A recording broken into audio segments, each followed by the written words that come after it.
Alrighty. Alright, so Kat's here. She's hiding behind me at the moment. Oops. Oh, you took a screenshot. I did not mean to do that. I don't know how to fix this. There we go. Alright, well, as you can see, Kat's hiding underneath me. I gotta switch some stuff around because up until like 20 seconds ago, she wasn't here.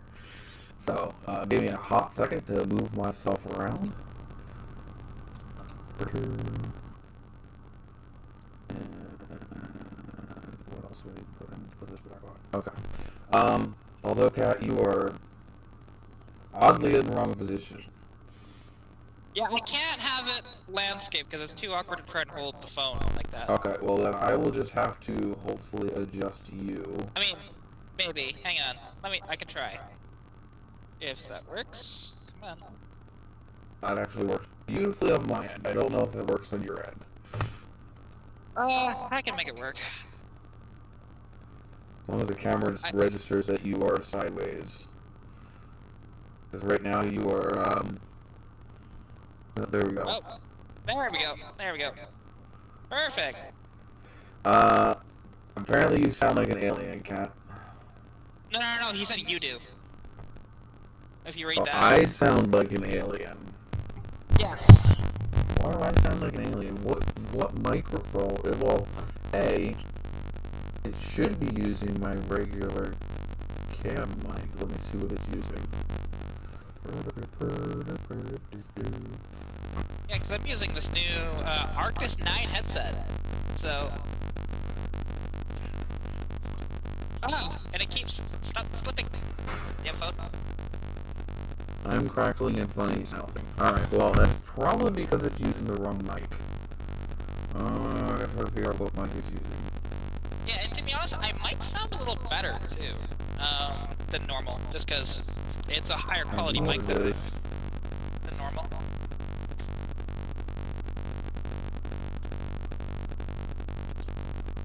And now, because I do... Oh, now. That's why. Okay, wrong mic. Okay, wrong mic.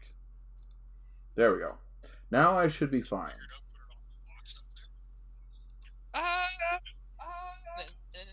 No. I had the wrong audio turned on.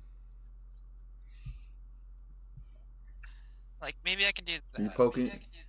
Are we poking us with a box? I am trying to... There we go. That might work. You trying to hide you trying to hide your passenger? No. Your driver? No, my dad doesn't care that he's on camera right now. The one thing is, I'm just trying to get it so that it doesn't fall, because if you didn't notice, it fell. So. I was busy trying to, fix my audio. Oh, there you go. I had unmuted the NDI source for the sound instead of my actual microphone. Oh, that's fair. So they were hearing the sound through Skype instead of the actual direct microphone that's sitting in front of me. Ah, okay, I gotcha. Yeah, this is kind of awkward, but it'll work for now.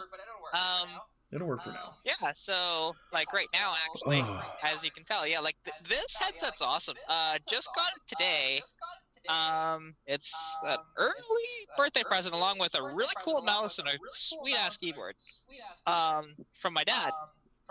And this is an Arctis 9 headset, brand new, and these things retail for well over $200. He paid, I think it was $45 for it? 40. So, gotta love, like, rejected freight. It's amazing. Yeah. I was really thinking about buying one of those, like, return crates, just to see what I would get out of it and see if it was anything that I could use on the channel, for whatever reason, content, whether it be necessarily not on maybe YouTube, but maybe on one of the other platforms, just for different content. Harvey's here, but can't have the volume up. That's the worst thing ever. I mean, this is a verbal podcast. Well, yeah, it is 83 here. Yeah. Oh. But yeah, like, honestly, it's just, Well, actually, something that happened the other day. This was not yesterday, but the night before. It was like a fog lights on my car. Now, I they did look. see that. I saw that on Instagram. Yeah. Now I might space them apart more, but there was holes already drilled there from somebody doing this in the past, I guess, or something else there. I don't know what it was. So it's Maybe like, a front screw it, license just plate. enlarge. Well, no, because there's already a spot for a license plate holder, unless they moved it down potentially. Like I don't know for sure. They may have done that. It Who knows? was a BC vehicle, so it didn't require a front license plate. That is true, but yeah, you started in Alberta back in the day, yeah, but I know for sure it was BC because there was a sticker on the back that basically, like, we have AMA here, they have, I think it's CAA. Yeah, CAA. But regardless, that sticker, it's signified British Columbia, which out of province, so it was such a pain to try and, because if you don't know, in Canada, in any of the provinces, if there's a vehicle that you're trying to register and it has not been previously registered in the province, it needs to have an out-of-province inspection, which basically, it needs to be damn near OEM at that point, or pretty close to it. Ugh, fuck that. It was really annoying. It took me about 11 months to finally get it to pass that inspection, because if it was just a regular inspection, I would have had it to pass in probably about 2 or 3. So, wouldn't have been too bad, but it is what it is. And now she's just a really fun car, and for what she is, she's fast. Like... Alright, so I don't know if you can see the chat, Kat. Yes, I can. Doubt it, because of the way that... Oh, you can? Yeah, I I can. didn't know how you... You have to trash the place when you come in. I know you're adorable and all, but do you really have to, like, destroy everything? You done? You can lay down? Really don't mind you in here. Just chill. Hey, Shane. Yeah, I can see the chat. Like, I'm not gonna read it, like, 100%, only because when I am looking at anything, like even looking at the video, like, you might notice that I might not look at it because I get motion sickness. So yeah, I try not to look at it as much. But like this, I'll look at it periodically and it's fine. And now, because on your end, like, do I sound any different? A little bit. You don't sound it. The headset's not making you come out as crisp and clear as you would have, I guess, without it. I don't know if it's changing your tone or all. You're a little bit higher pitched than normal. Okay. Because like I do hear a but I don't know if bit that's just because of where the location of where you're streaming from. I mean, it could be that. You're in a moving car. Yeah, I'm in a moving car, but then also, like, potentially it might be picking up a little bit of road noise in the background, stuff like that. Well, yeah, it could be trying to... Well, it's not picking up any of that, but it could be trying to cancel that out. She sounds like she's on the moon with 1960s radio. That's dope. I love that. Yeah, so yeah, you got a quality to you. But like I said, it could also be because it's compensating for the noises around you and trying to cancel that stuff out, which might be messing with your voice. Yeah. Oh, definitely. And I still there's some adjustments. Like, there's some stuff on here that I can make adjustments to a little bit. Because again, it is an Arctis 9 headset, like Steel Series. Because usually, whenever you've seen me with the headset, it's been an Arctis 3. So the 3 doesn't have the adjustments that this has. So it's quite cool. And this is Bluetooth as well, so it's quite cool that way. And I don't know how long it's gonna last. I don't know how much battery it has. It's just whatever it had in the packaging. So we'll see. But Once we get halfway through the live stream and you just bleh. Yeah. Does it have an ability to plug into a power source while wearing it, or? Yeah, I don't think this is the right one though. I don't think it's micro. It's not. See. It's the same as the PS4. I told you. It's not the same as that's USB-C. That's the same as our phones, Dad. That's USB-C. Yes.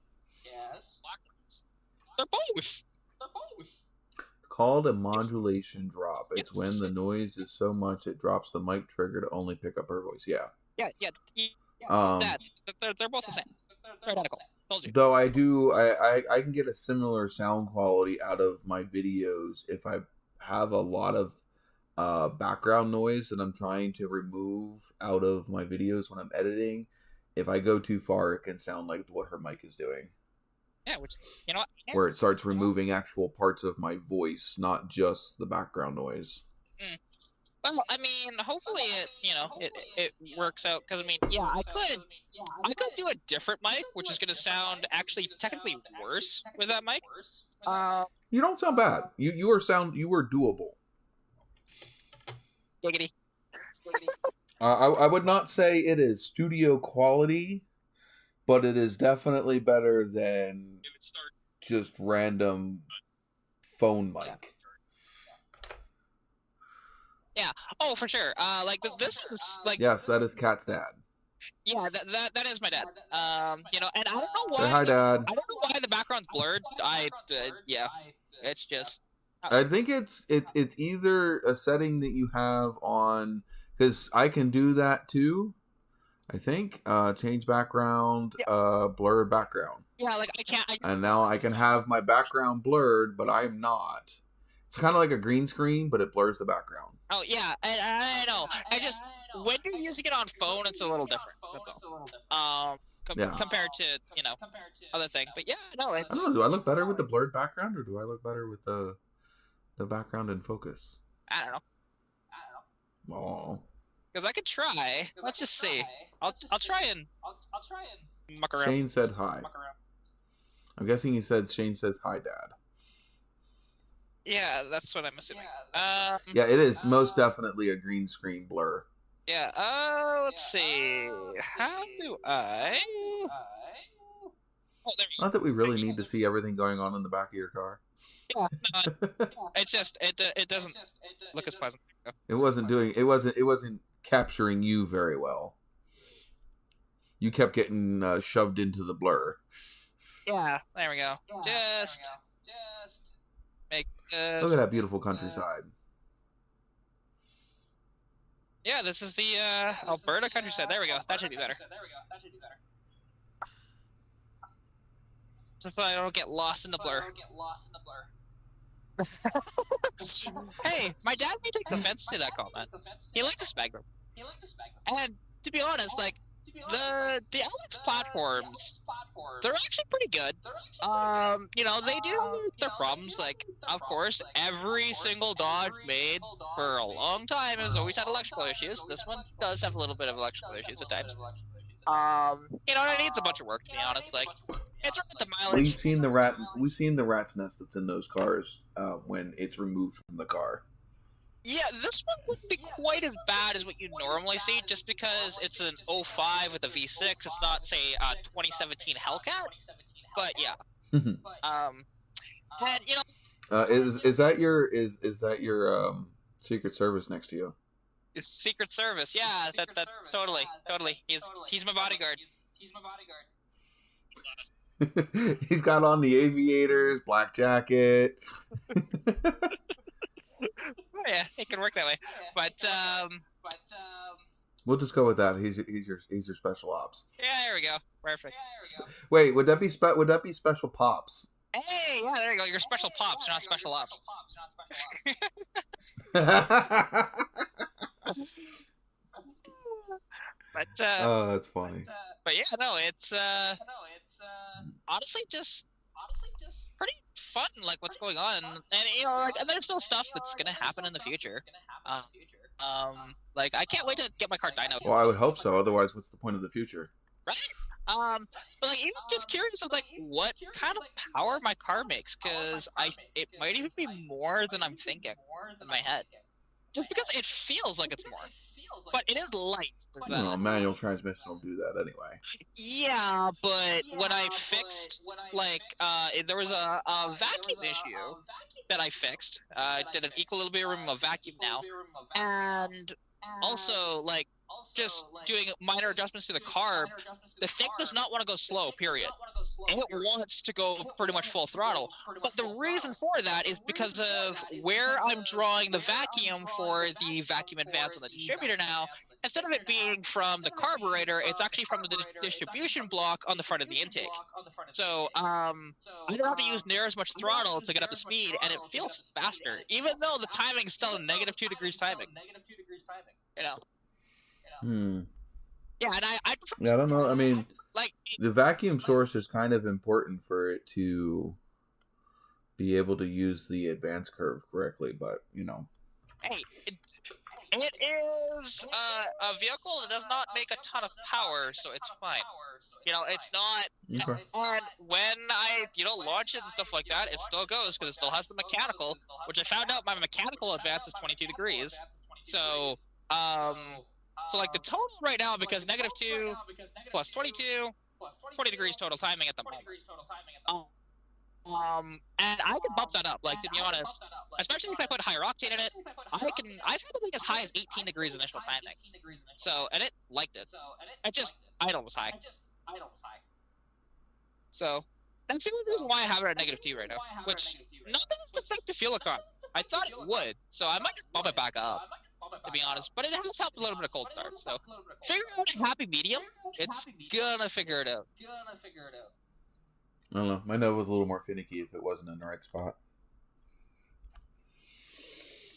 Oh. Yeah, well, those things, like, out of the box. So, my car with the automatic out of the box had 10 degrees initial timing from the factory. So, and people even said, yeah, that was actually mild compared to what they actually really like. And so that's why I bumped it up to 18 and still had it on 87 octane, and it really liked it. I couldn't imagine putting like 91 or 93 in it with that sort of thing, to be honest. And I can get 93 fairly local. I have to go to the Olds for it, but not too far. Yeah, I tuned mine by ear for the longest time because I didn't have a timing light. Yeah, it's been tuned by timing light a couple of times, and then we had it also tuned via vacuum gauge as well. So when we had the vacuum gauge up, because initially, before we kind of screwed around with stuff, and to get the vacuum correct, I was only having about like 6 PSI or whatever, a vacuum, whatever you want to call it, degrees, or I can't remember the exact term, but with vacuum now, at idle, I'm closer to like 17, I think it was. So, it produces a lot of vacuum. And that might be why, actually, that because it produces so much vacuum, that swapping that vacuum source made a big difference with how it performs, to be honest. And, and if I put an aftermarket cam in it, that's not going to have, it's still going to be a plus, don't get me wrong. But it just won't have as much vacuum advance, which that's fine, to be honest. It'll have power overall, so it doesn't matter. All right. But yeah. Oh, I have been playing around with my DaVinci Resolve. It was storing all of my files on my main my main storage drive, which has all my video games and everything else on it. I actually filled up my main storage drive just with the catch files from DaVinci Resolve. I had to move everything so that way it starts storing it on my secondary drive. Because I need to get another drive. There we go. What's up? I'm sorry. You were in the way for me to see some comments. I just had to move it. There we go. Oh well, I'll get out of the way. I'm sorry. Yeah, no, it's I just moved it so on screen. Let me just drag myself over here. Yeah, I mean, if a balancer gets old, it can't be trusted. Yeah, I mean it's Curry balancer. No, what he's talking about is a balancer. A balancer can walk. So the outer part of the balancer can walk around the rubber seal on the inside, and then your timing marks won't be accurate. Yeah. Oh, I know they are on mine. Like with because we've tested this thing, and that way, and it hasn't been a problem. We've always been able to find the timing mark and stuff like that, and it's not been like moving around. Plus, when you have like a laser on it, that's because actually what we did, which never really shown before, just a little laser light and point it right at it that happens to have a white beam on it. I just run the engine, and you'll see if it's walking or not. To be honest. So, no, because the only way to really tell that is to use a top dead center tool and find top dead center, and make sure that top dead center is still lining up with top dead center on the timing mark, because the groove that's in the balancer, that whole outer part of the balancer can clock itself around the inner part of the balancer. And then obviously the outside of the balancer will not be true to the keyway on the inside of the balancer. And then obviously your timing is no longer your timing mark is no longer accurate to your actual timing. Actually, is what he's trying. Yeah, no, that does make sense. It seems overall pretty accurate, but I guess, there's no way of properly knowing that until we did that. No. And I don't really think that's going to be an issue, just like your vacuum issue on a lower horsepower engine. That's something that more of a higher horsepower engine would do. Yeah, even like when it's all said and done, even when, Shane, like, when he sends me that head whenever it's done and it's on and potentially turbocharged and everything, it's not going to make any more than maybe about 240 horsepower. So, really, it's not extreme. And even then, I don't even know if I'll make quite that. It's, when the dyno day happens, which is on May 13th, honestly, if I'm making like a 110 wheel and closer to 200 foot-pounds of torque to the wheels, I'd be ecstatic. I don't know if I'm going to quite make that, but it feels like it. So I don't know. I don't know for sure. But and that's one of those things, though.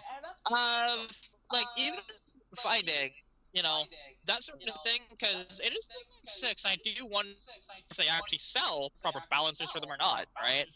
These are... Right. Like, they were used, yes, in cars, but they were actually more popular in farm equipment.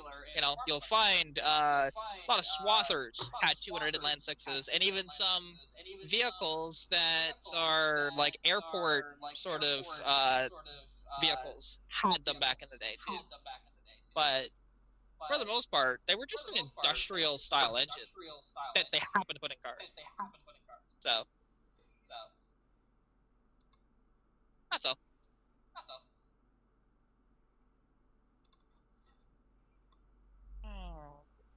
Let's see. Yeah, I wonder if that makes a difference. Just playing around with the adjustments on this thing.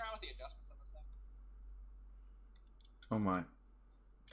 Just not the same thing. I just noticed that my NOVAtazz logo for the YouTube sits there and literally overlaps exactly where some of the information is for, I don't know what it is, the channel. Oh yeah, that's your ticker for donations. No, down lower. Oh, which one lower? I was looking at... So my watermark for my YouTube channel sits in the bottom right hand corner, and on my on my screen preview, it was sitting literally over top of the numbers for the subscribers. Okay. And see, and I do know, like... I'm just moving stuff around so that way I don't really care if the stream boss gets covered by it. Yeah.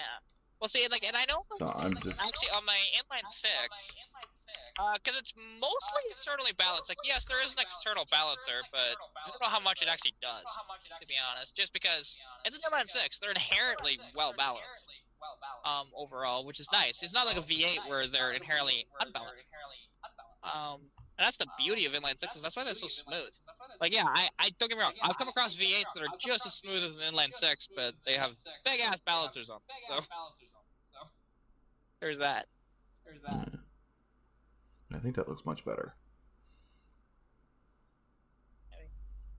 Sorry, just adjusting my own shit. Yeah, no, it's all good. And yeah, no, it's just one of those things. And there's so many little things. Like it's interesting. Like with the carburetor, of just how minor adjustments can make a huge difference in performance. Like it really can. Mm-hmm. And people don't realize that as much. Oh, compression is having fun with your voice right now. You depending on where you're at, your internet quality gets better or worse, and then YouTube tries to catch up, and it's either speeding up or slowing down your voice. It's quite funny. Well, I mean, I am on a road that like we were just in a bit of a dip, so and we got out of it. But and that's one of these things, you know.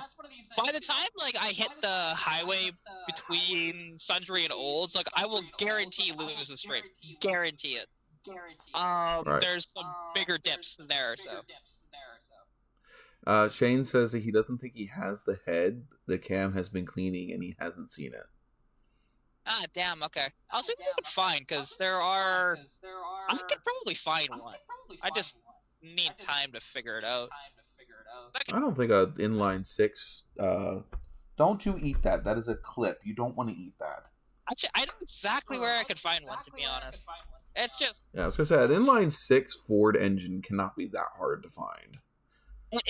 Actually, the head in particular we're trying to find, kind of, because you're looking for a very specific version of the head. Yes, which is the large log head, like I currently have, because if it's a so they have the large log and the small log head.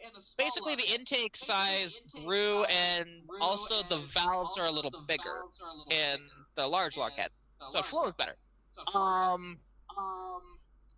Compared to, you know, in the small log head, where the intake runners are otherwise, and the valves are smaller. You're gonna have to repeat that. You're gonna have to repeat that. Cat. Okay, hang on. Your internet kind of screwed you over. Yeah, I'm in a dip. It happens. Okay. Go ahead. So, like I said, there are multiple different heads for those inline sixes. But the main difference between, say, there's a small log head, which was 60s and partially through the 70s, and then there was like the 250 inline six, and the late 200s like mine have what's called a large log head. So the large log head has a bigger inner diameter on the intake runners, while the small log head obviously has smaller, and the valves are bigger in the large log head, so it just flows a little better. Small log head doesn't flow near as good. And so if I sent him, you know, one of those, like if I found a small log head and sent it to him, gains wouldn't be near as good. So, you know, we want as free flowing as possible without spending a ton of money. Makes sense. Oh, excuse me. Well, and the one thing is, Shane, because I know until you actually have the head and honestly find even a short block to bolt it onto, you're gonna be probably stalled out for a while, and that's fine, you know, because there's not too much more you can do. Like there's a little bit, but not much at the moment. So at that point, wouldn't it be better just to find a whole engine instead of just a head if he still needs a short block too? Yeah, it can be a little difficult to track down. Like inline sixes themselves, easy, but finding one with a large log head, which basically, because if we got a 250, the problem is the flow rate's different because just, you know, the cam is different in there. Now obviously there's gonna be variations because you use cam and stuff like that, yes, but you know, like the crankshaft is a lot different in a 250 as well. Like you can't physically, well, unless you got like much shorter connecting rods, you could put a 250 crank technically in a 200, but you'd have to get custom connecting rods. Oh, mostly anytime you start playing with that, you're getting custom somethings. Oh, for sure. But I mean, like when I was playing around with that Cadillac engine and was looking to see how I can bore and stroke it, we were looking at Ford connecting rods and obviously just going with certain diameter pistons and, you know, playing around with different cranks, you know. Yeah. So there was things that we were playing around with, you know, but generally whenever you start playing around with bore and stroke, you're in the custom territory all the way around. Oh, for sure. And that's one of those things, like, you know, it would be fun to make a full, you know, stroker motor that's, you know, bored out and stuff like that. And that might happen in the future. Might do that. But not for now, you know, it's just going to stay as is. And, like, because I know what you can do to those motors. And, like, the stock blocks themselves, because it's the internals that cap you. The block itself can hold, I think it's like 600 or 700 horsepower, which is quite impressive, considering it was an engine that produced less than 100 horsepower in the box. So, but the internals can only hold about 300. So, that's the caveat. But it's honestly not too bad. Like, and the shortcomings really is most of the head design with the integral intake. You know, because the rest of the engine is actually quite well designed. And they're very strong bottom ends, you know, overall. Comparatively.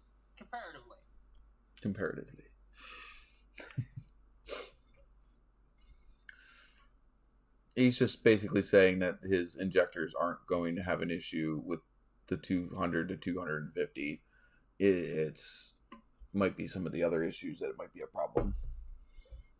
Yeah, well, I know the injectors wouldn't have a problem, because technically speaking, because we're going to be using, he's going to be using injectors from, like, a 3.8 V6, which is, I think it's 200, it's like 232 cubic inch or something like that. So, which is basically not quite right in between, but pretty close between 200 and 250. So it kind of works out that way. It's just flow rate through the motor. That's 232. Yeah. I was pretty sure it was 232. So yeah, and I said that. So cool. Which most of the time, production engines will have a higher tolerance above where they're currently sitting, just so that way they have that extra headroom. They don't necessarily run consumer parts right on the edge of their abilities. Yeah, that's true. They see me rolling. Sorry, you guys just both stared at the car that rolled by. Yeah, I mean, it's not very often that you see an Audi wagon going down the road, right? It's kind of cool. You know, not that I want one. I understand they're basically, most Audi products are sort of a ticking time bomb. You know, just waiting for it to blow up. But they're cool to look at. Yeah, so he's saying that the injectors are the same all the way from a 3.0 to a 4.2. Oh, interesting. They all run the same injector. So, yeah, they have a wide range of... They're not maxing themselves out at a 3.8. Yeah. No, that does make sense, kind of think of it. Because, yeah, and the biggest of the 3.8 God is the 4.2. Which were quick trucks. But, yeah. No, did I lose you? I lost my puppy. Okay. Oh, he wandered off. That is sadness. And of course, everybody wants to contact me right now.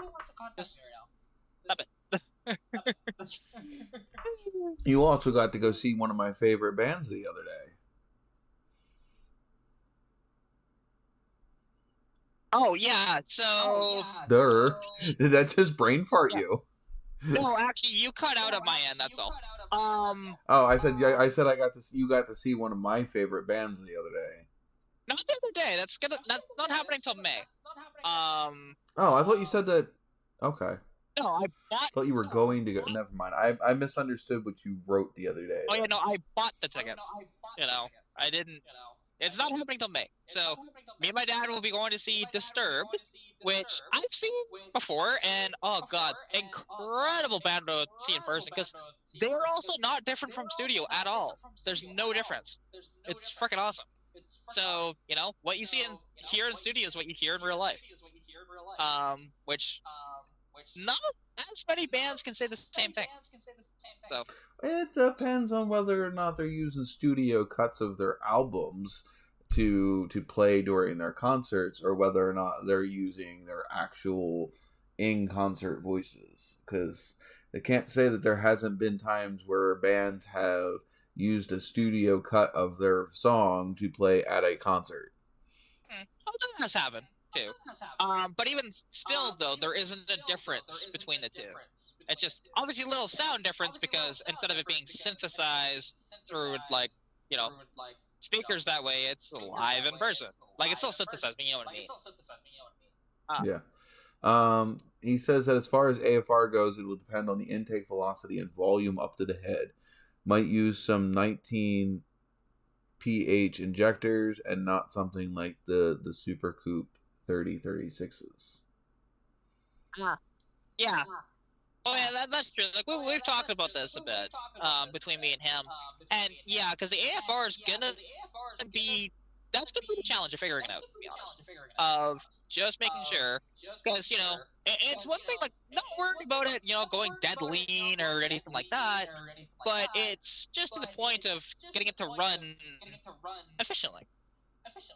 Yeah, you don't want it to have too much fuel, too little. Yeah, exactly.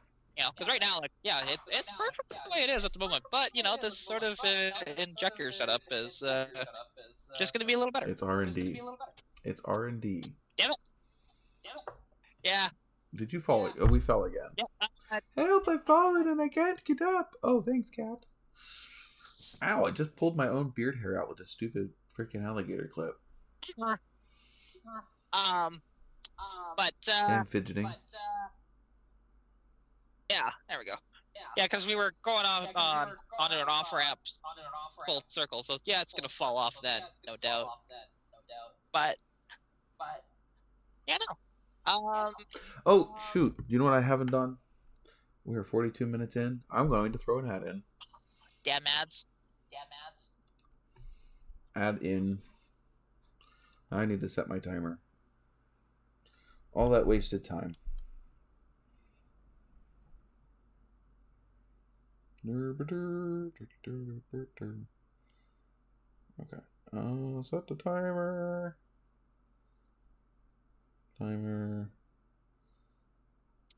We want 20 minutes. Start. Okay. 20 minutes. Yeah, there we go. Add time. Be right back. Yeah.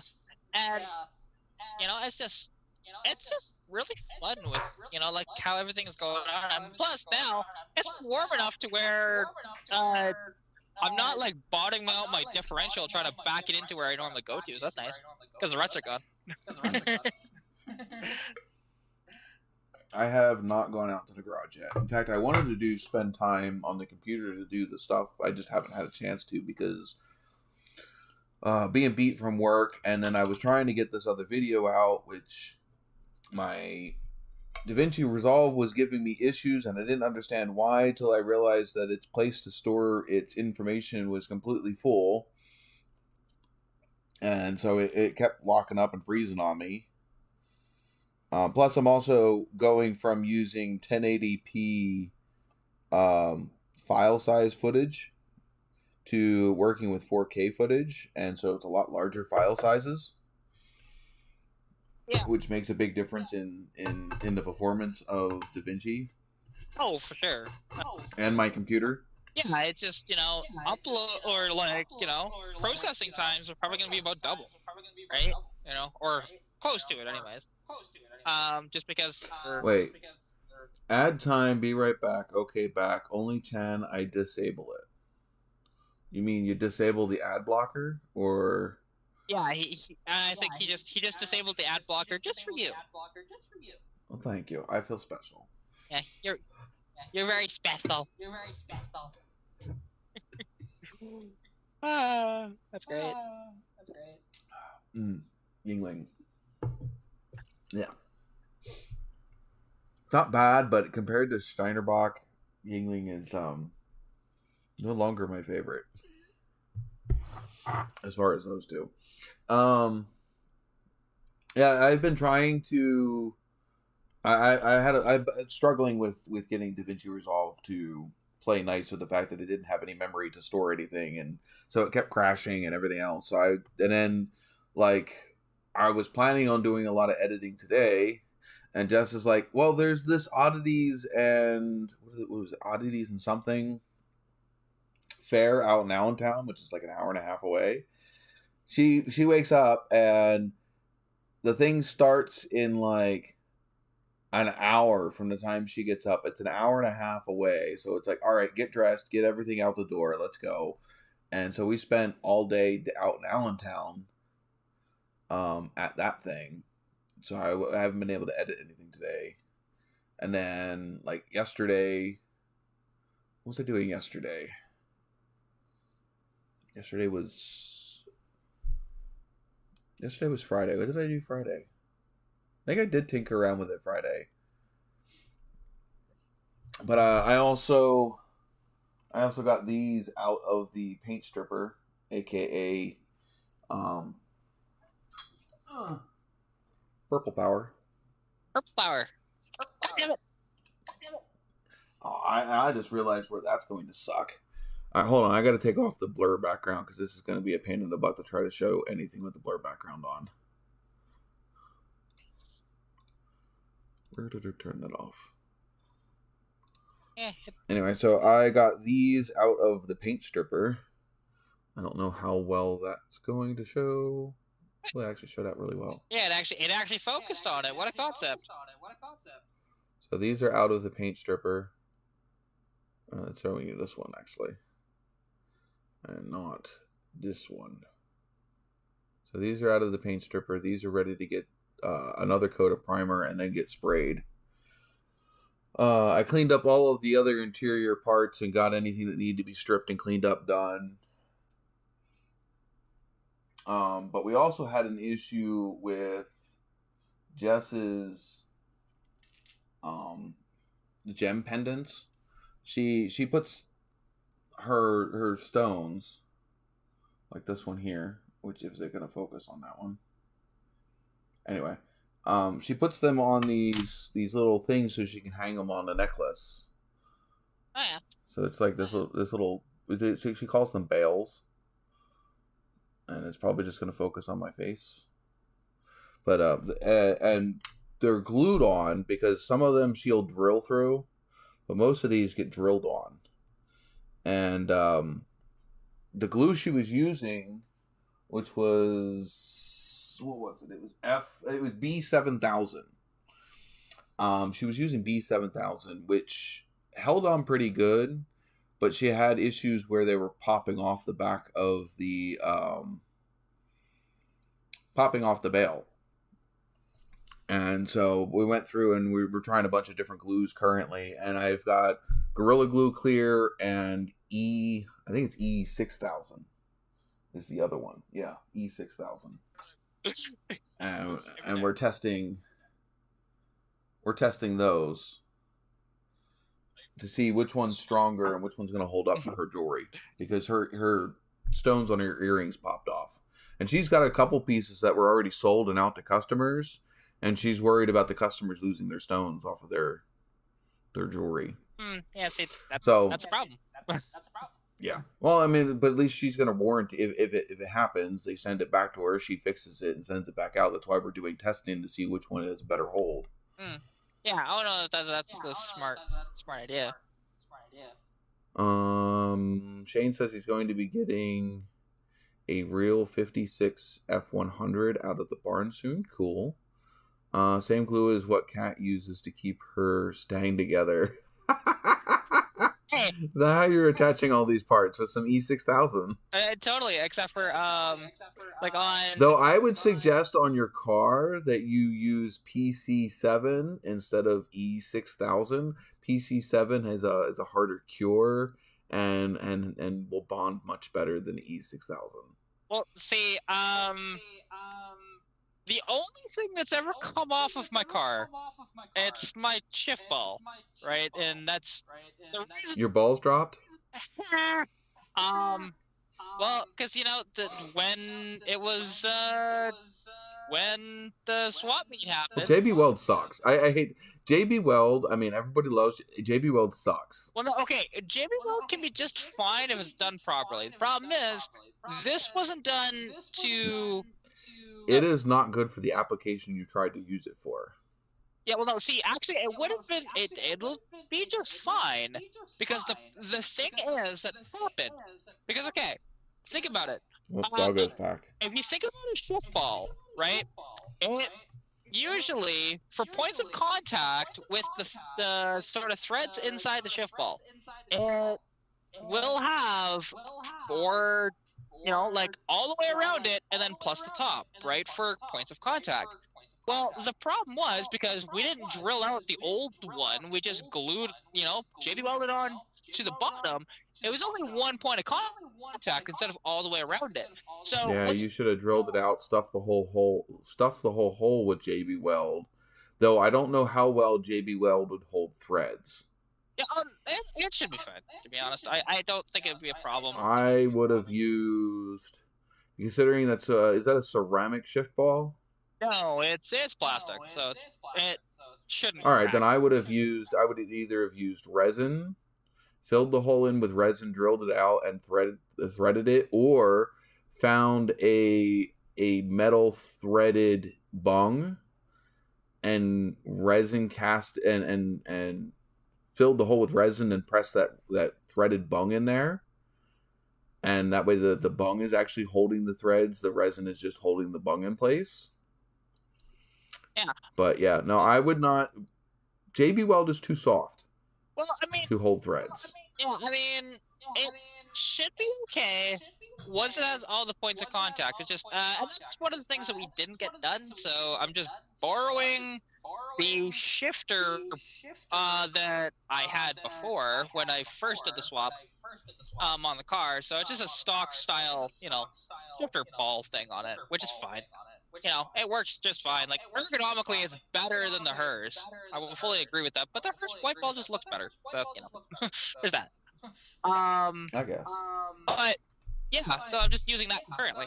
And I have to find one of the, 7 different shift tops that I have for my TA. Because currently I don't know where any of them are. Well, see, if I wanted to, I'd probably piss off some Dodge guys doing this, but it'd be kind of funny anyway. Because I could, because a friend of mine a couple of years back told me that, hey, my dad makes pistol grip shifters, and you just need to let me know the thread, and I could send you one. Like, ooh, that'd be kind of funny, actually, like a wooden freaking pistol grip on my 81 Mustang. Shane wants to know if we've seen his prototype coil unplug video. I don't know. I see so much crap. Half the time I don't even recognize who is on what, and it also depends on where you shared it, because if it's on Facebook, I very rarely on Facebook other than to share stuff. Yeah, I'm trying to remember which video he's talking about there. Like, the coil unplug video. I'm trying to remember if you sent me that, to be honest, because you may not have. Because the only videos I remember was the DIS. What are you getting into? Stuff. No, no. And that's it. I don't remember another video. I have to look, to be honest. There's been so much stuff going on, I can't remember. He says he did share it to you. It also depends on how long. We might have seen it all and already forgotten about it. Yeah, it could be that. Because it just been a minute. And I can't do any sharing right now. So, which, I mean, I will lose you on this highway, guaranteed. Something about car was running. I don't think I've seen a car running video. Oh, that. Okay, yeah, I didn't watch it, the full thing, because I was just busy at the time and I forgot to go back and watch it. Yeah, that's ADHD. I do kind of remember. Once it's out of sight, it's out of mind. Yeah. Well, yeah, like right now, I have about 5 different conversations to reply to because, people wouldn't stop trying to contact me. Especially whenever I see a movie, I get Shall I add it? Hold on, let me people. add one to you. Don't send me a message. That's rude. Why not? Just no. I have too many I things gotta to find you. You're further. You're quite down my list of people that I've talked to recently. Yeah, that's a good thing. Just leave it. Just leave it. Don't send me another one. I don't need more notifications. Where are you? I had to have sent something to you recently. I probably passed over you. No, it's all these sharing the crystal videos. Oh, those two, yeah. Because I have to share out Jess's live all the time.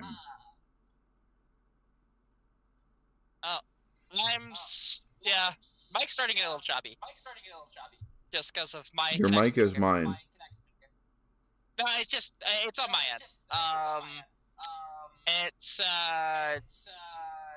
just because, again, rolling hills that we have around here, right? There's nothing I can do about that. But especially when there's like the bottom of this one, I might just lose the entire thing. Yeah, this is about guaranteed. This is the big one, and if it happens, then that'll... Oh, I think I tipped it over the edge. I sent her a message and it died. It was in my DMs. Are you sending me stuff in my DMs? Oh my god. Oh, hey, robot cat. Cat's been abducted by the robots.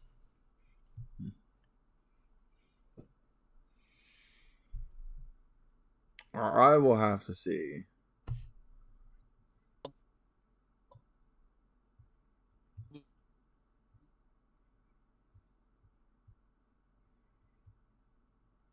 Is Cat going to make it? Is she going to come out the other end? Only the suspense will tell.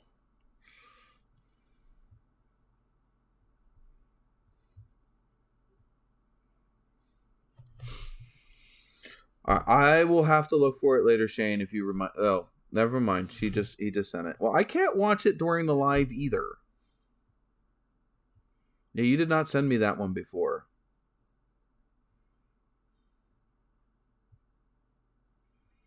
Maybe you did. Oh, yeah, I guess you did. That was back on the 25th. What day was the 25th? Kat is still trying. She is struggling to make it back onto the live. You hear her struggling. As she's building up a big sneeze. She is struggling. I can hear it. She's getting little snippets of sound in there. But not enough to actually, produce words.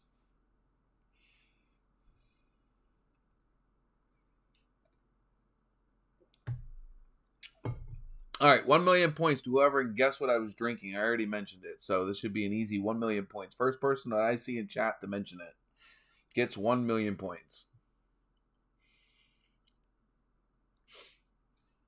And by the way, what are you all drinking out there in the crowd while we're waiting for Kat to come back? Oh, is she? Eat.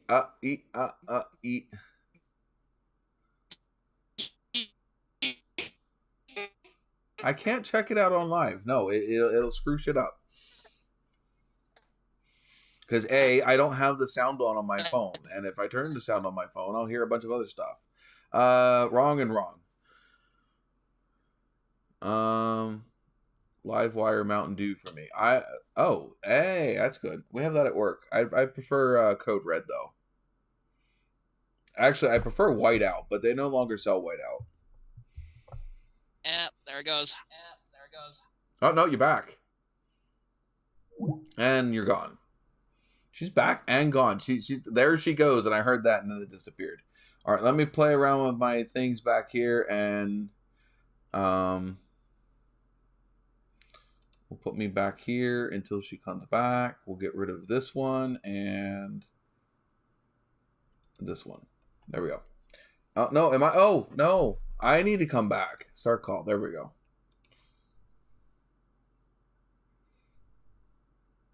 Am I back? I look like I'm back.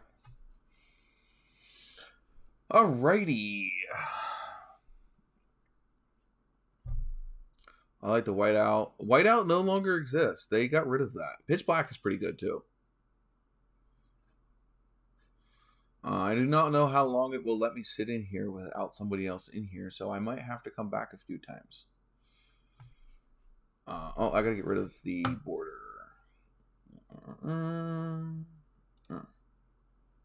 There we go. Drag that over here so it's out of the way. Anyway.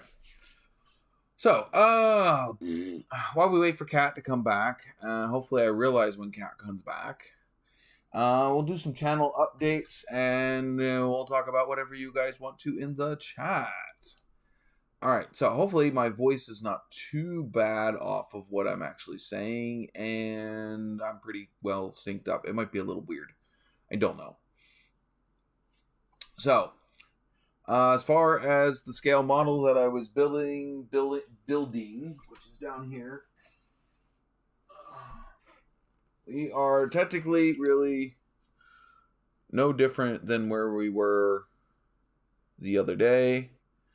Well, good. I spent a lot of time trying to fine tune to make sure that I delayed my microphone enough that it was matching the delay from Skype.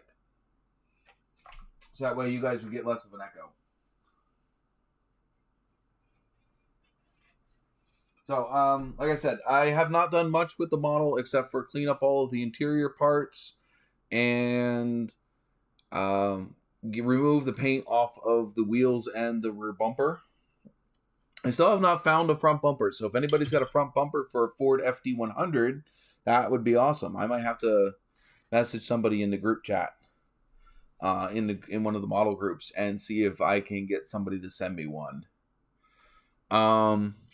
Anyway, still looking for somebody to correctly answer what's in the cup. I did mention it, so somebody should know. I actually mentioned it a few times because I compared it to what I was drinking before. Is that a Camaro on your left? Are you talking about this? This, yes, is a Camaro body for a Traxxas Jado 3.3. I have a Mustang body for that as well. The RC car is actually out in my garage. There's also a Camaro, which I guess you guys can't really see, right here.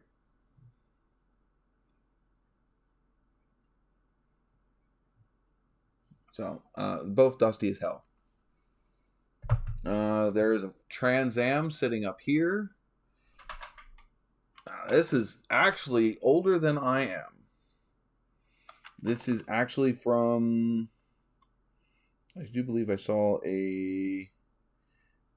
Yeah, this is actually from 1979. This is 4 years older than I am. This toy. We will be right back for an ad.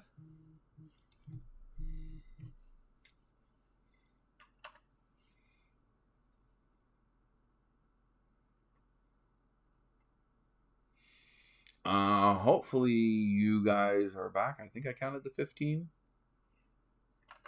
But anyway, yes. This toy is older than I am, which is kind of funny because it's in really good shape. I don't know how much it's even worth, if it's worth anything.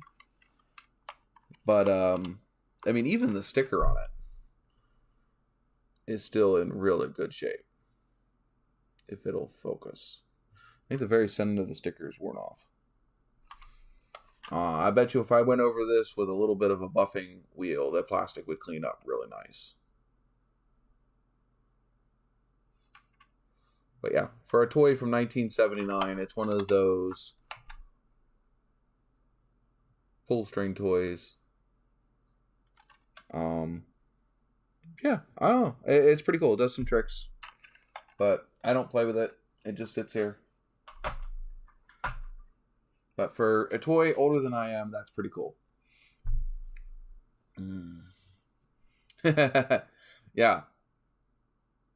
There you go. So you were in grade 5 when that toy came out. See, what else do I have here? I need to dust all of this stuff, so do not pay attention to how dirty some of this stuff is. I do have a Chevelle. I have my...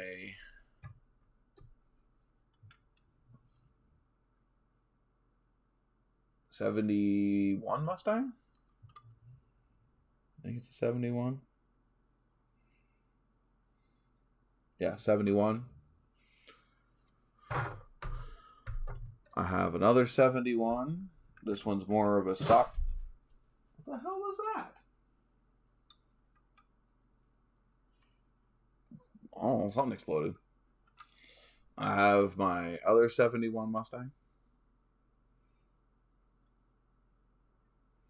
I have a lot more stuff in boxes, but this is just what I have out on the computer desk. I'll have a little 79 Nova. And then I have this Daytona. Oh, not Daytona, Charger.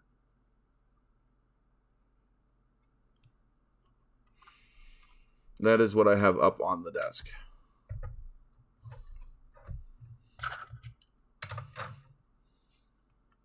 I've always held that you can write your name in the dust, but not the date.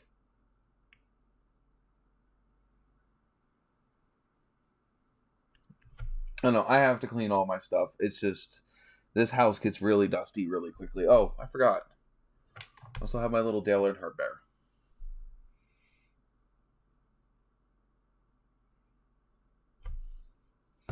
I don't know where my green... I have another... Oh, he's up there. I have a green Ireland bear up there, too. I need to get back into doing the models. It calmed me down and kept me thinking straight. Yeah, I can tell you, I definitely enjoy going back to doing them. Right now, my model bench is taken up with her stones, but... I got the wheels here, the bumpers here. The rest of this is all her stones. It's the tires. The interior, though, I got to get started on. I need to prime all the parts. And then it's getting an orange pinstripe, and then the rest of the interior is basically black with some silver accents. The black will be flat or gloss. So, depending on where it's at. What about your last? Anyways, I tried my photo trip system. It worked. Not great, but proven. I think I'll have to rewire the coils in series and not just in pair. Okay.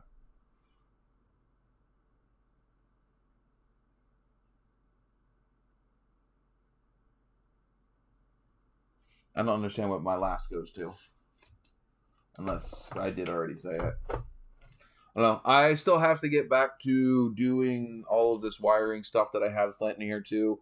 I kind of wanted to get the video out before I went into doing all of that. But I might just have to bite the bullet and just get the wires ordered and then start working on the video.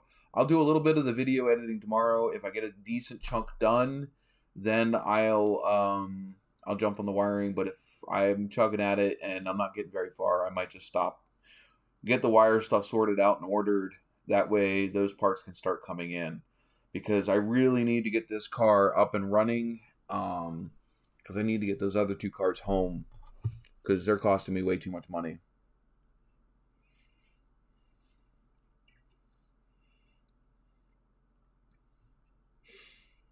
So...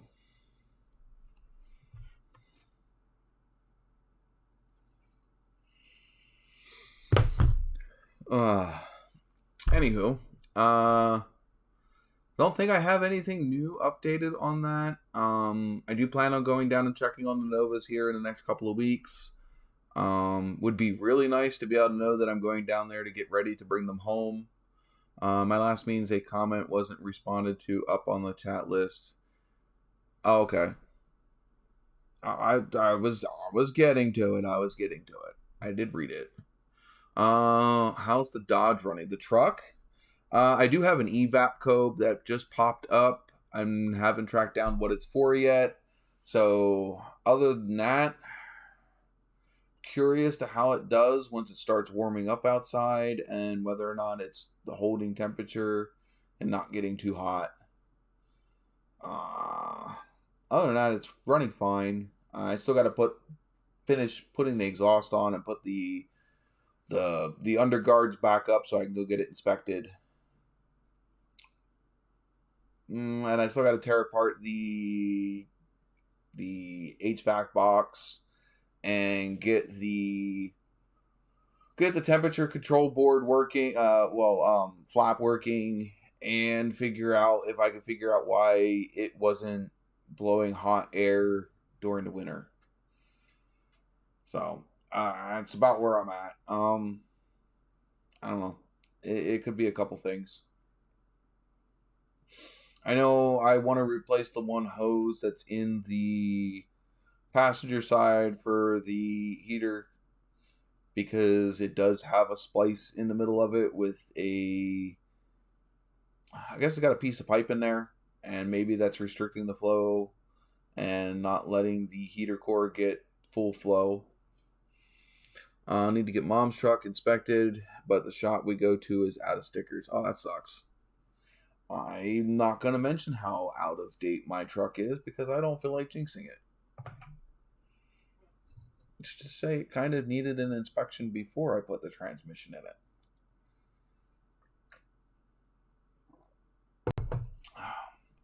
Just saying. Luckily, nobody really cares up here. At least I hope not. Oh, so what do you guys want to chit chat about? We spent good hour and a half yesterday just on the wiring of the TA. I got you beat. Brad. I got you beat by a good bit. It's getting to the point where I might as well just get it inspected for this year.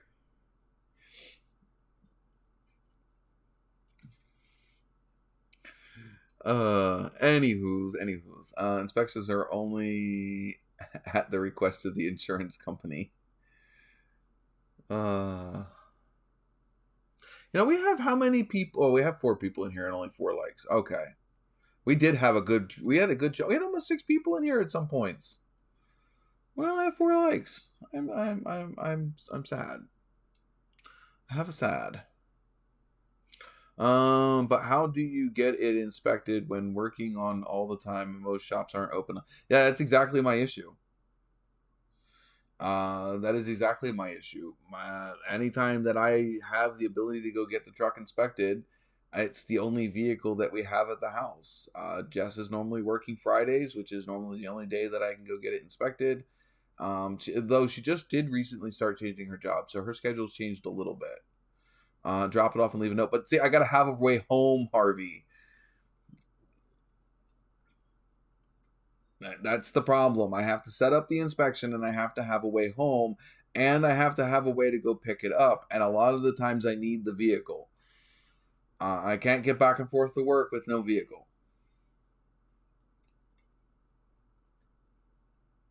Yeah, only 2 vehicles, and both of us have full-time jobs. We did have 3 vehicles up until the deer decided to commit suicide on the front of the green Kia Soul. Then it was no issue. We just dropped whatever vehicle we weren't using off, and I would just take the truck. And it was not that big of a deal. But with only 2 vehicles, her working full-time, I'm working full-time, 9 out of 10 times we both need a vehicle at the same time. I start working Wednesday next week, getting ready to rides, ready for the season. Yeah, should be fun. I don't know. I couldn't do it. I mean, I like doing my own thing, and what you're doing, it seems like your whole life is on held hostage, like most of the year. Can't do it. Because even when you're not working, you're still basically held hostage by work. You can't go anywhere. You can't do anything. You're stuck at wherever you're at. It's not, you really don't have any of your own time. Just time you're not out on the fairgrounds. Yeah, but still, you're not home. You can't play video games. You can't work on your vehicles. You can't. I mean, maybe you can work on models where you're at. I mean, if you want to cram your models up in your little bunk. But yeah, that's my big thing. And the same thing with what Chris does. I mean, I admire both of what you guys are both selfless in what you do.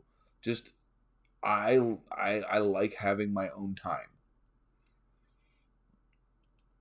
I get my license back very soon, so I can drive back when we aren't busy. Okay. I didn't know you didn't have your license.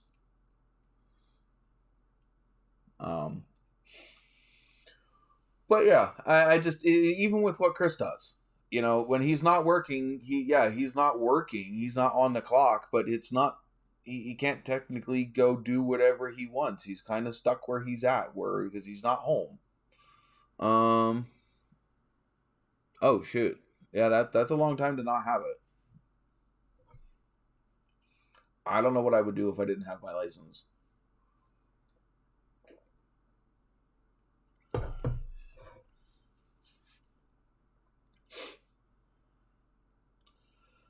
Oh.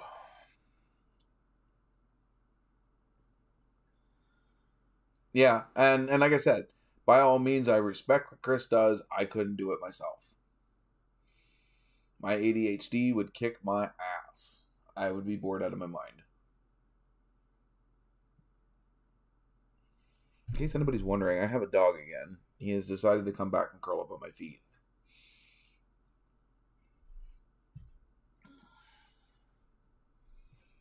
So who's all in here still? I got 3 people, according to this.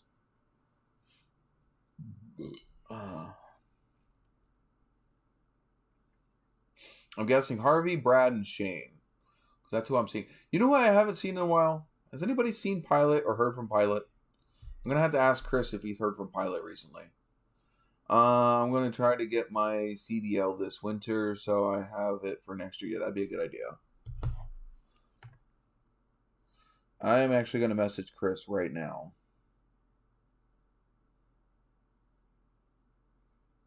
Where the hell? My Instagram is all... My Facebook chats is all screwed up.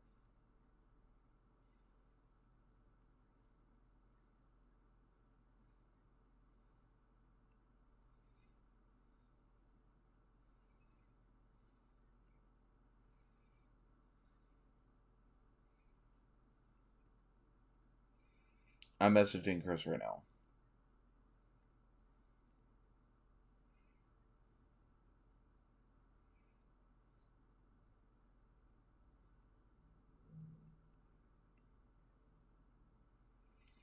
There we go. Get better pay for hauling loads. Yes, you do. I look away for 10 seconds and there's all kinds of stuff up here. Streamlabs. Might be able to run double, but my anxiety would eat me alive by myself. Yeah. I'd get bored. I'd get bored by myself in a truck. ADHD and being by myself. Plus also having SAD, seasonal affective disorder, depression, anxiety, and needing other people's emotions to help stabilize me. Yeah, I wouldn't be good by myself. I'd probably get pretty depressed. So my hat's off to all of the truckers out there. It is weird seeing myself a couple seconds behind. That is weird. So not only are you guys a couple seconds behind, but my stream is also a couple seconds behind live. So by the time that you guys see it, it's really far behind. It's still Streamlabs.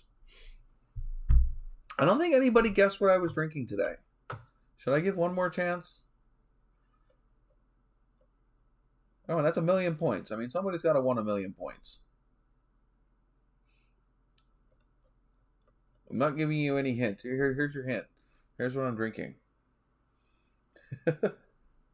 Can't see it.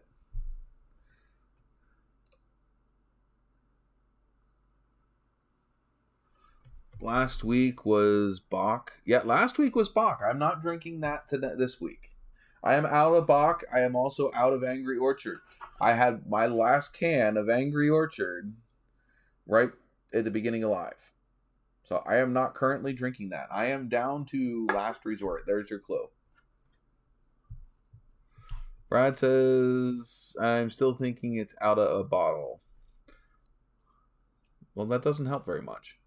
Yeah, ADHD does suck when my dad's up near my house with the semi and my ADHD messes with me.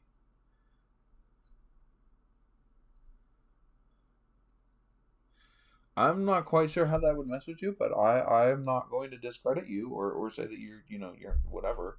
You know yourself. I need a knife to mess with. I don't have one over here. I mean, I don't even have a coworker. I mean, a co-host up here, and ADHD is messing with me. Because waiting for you guys to respond in the chat, it feels like forever. That's why I'm fidgeting.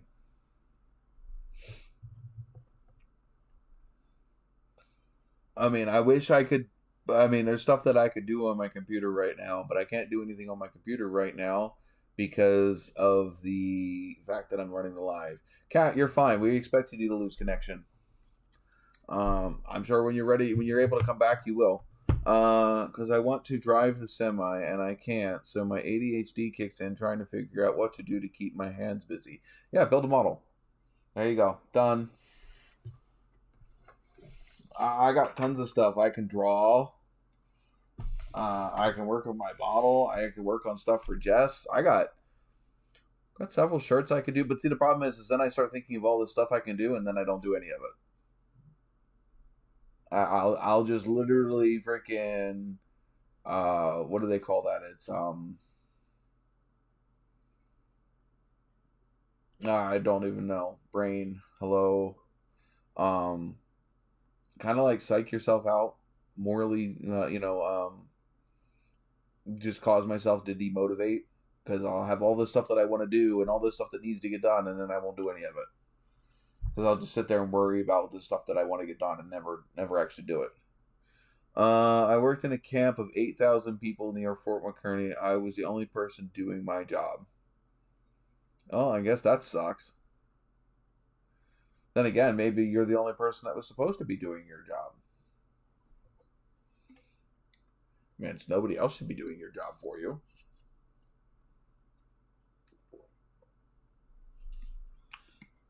Anxiety cost me $5,000 a month.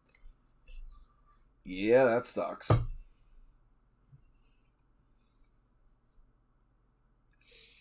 Yeah, I have anxiety, especially when it comes to my exes.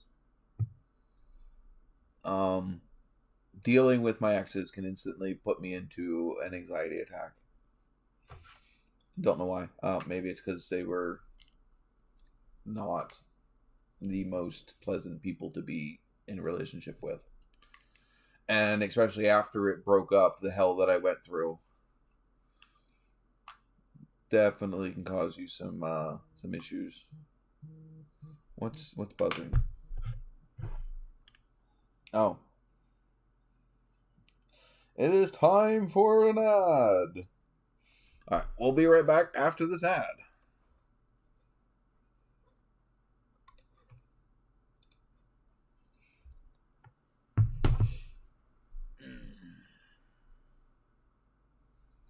Do you guys make it back after the ad?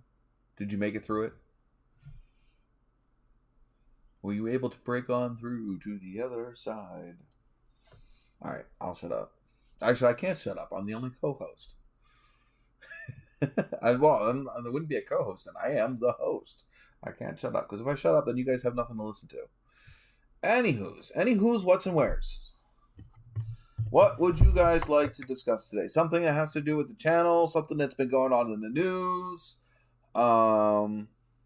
conspiracy theories. I don't care. Give us something to talk about.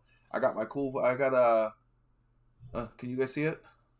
I got some NOVAtazz merch on. You guys can go check it out on NOVAtazz. Can you even see that?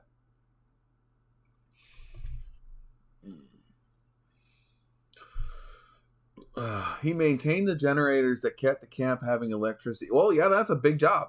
600 volts, lots of amps. It was the off-site generators that caused the 2 a.m. phone calls.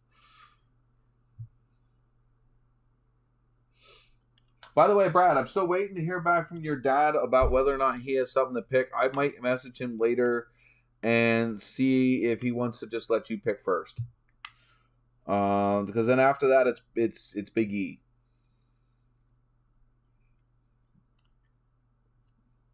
I kind of want to get this giveaway stuff done and over with. We'll get it, because otherwise I'm eventually going to forget.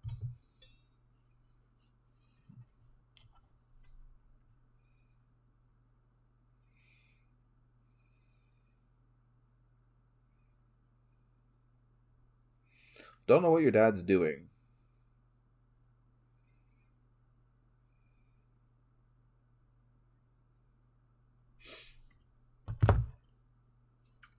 Anyway, again, topic. Come on, somebody. Pick a topic. Let's talk about something. Probably sleeping. Oh, has he got one of those freaking weird shifts again? Oh, dog, did you fart?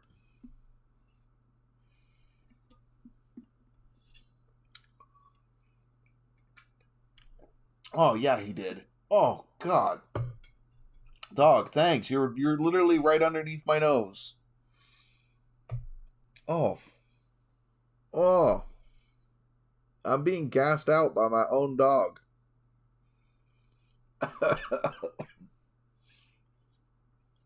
Oh. It's bad. Saw some neat stuff at the local. Get yourself... Oh, we call it a you pull it yard. Yeah, great word of Fireburger. Damn dog. Oh my god. I was trying to avoid social media at all costs today. Because literally, I didn't feel like dealing with anybody's April Fool's jokes. I didn't post one up this year. It's just I didn't have the urge to. Could have just started this whole live stream as a freaking April Fool's joke, but come in here with like a cast or something. Comet GT. Oh, that's cool.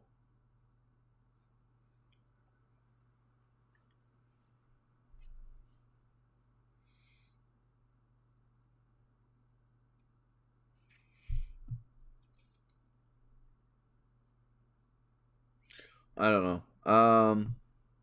Didn't really see anything interesting in the news. Everything's still all EV shit. The last thing I saw anything interesting was the Dodge Charger and Camaro releases, but honestly, kind of no heart in it. You know, oh yeah, it's the last one, blah blah blah, and it's like, yeah, it's depressing. Lockpicking lawyer was showing how to get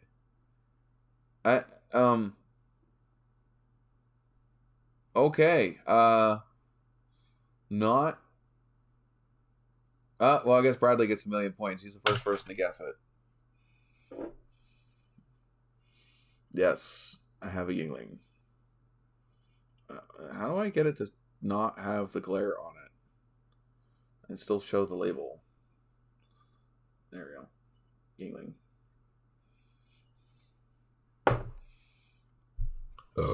Alright, let me pop that out here so that way...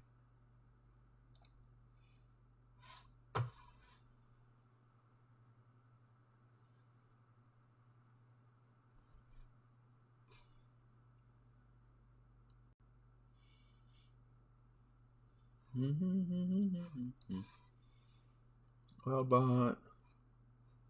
Loyalty. Not that you really need it. You already have the most points. 1, 2, 3. 1, 2, 3. Okay, that just bumps you up to 7.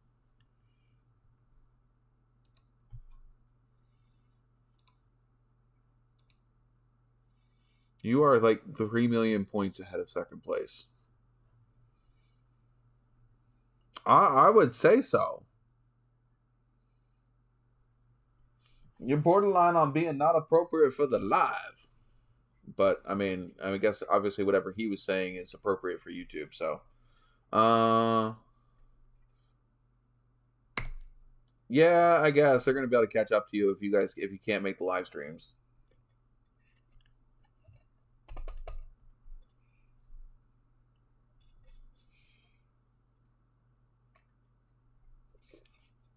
By the way, it's my new work cup.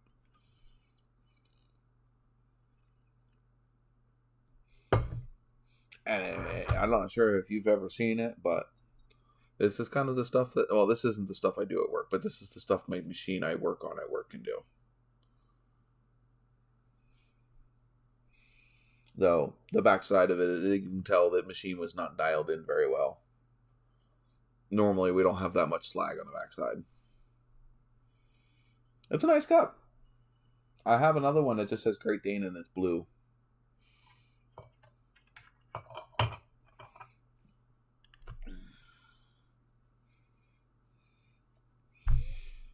But yeah, I would say though we've cut stuff a little thicker than this, but most of our stuff is probably about that thick. I should have. What size is this? This is mild steel. The magnets are stuck to it, of course. This is mild steel, and this is stuff that we cut. That's generally the finish of mild steel we have on the back. If it'll show it in clear. I don't know how clear that it's showing.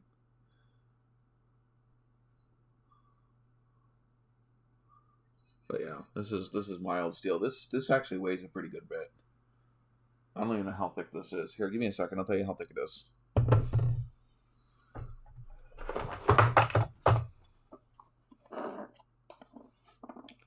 Carbon tax and beer tax went up today. I don't know if that happened down here. 1 year, some radio stations fooled everyone with metric time. Oh, what is metric time? Or is that the fool's joke?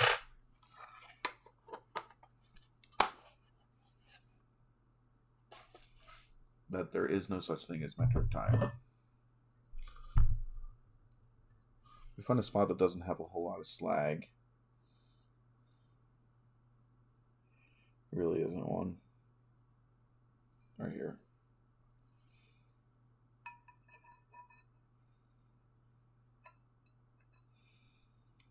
That's a 1/4 inch. That's what this is.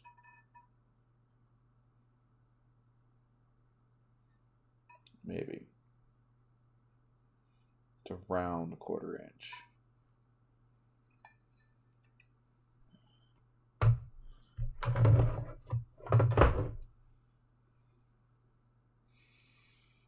It's 034. 10 hours in a day, haha.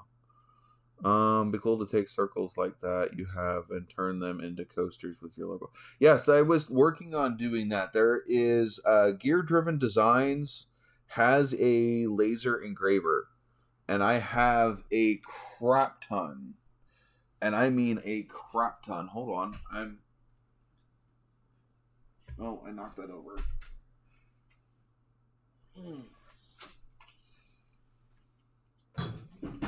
Ugh, so heavy.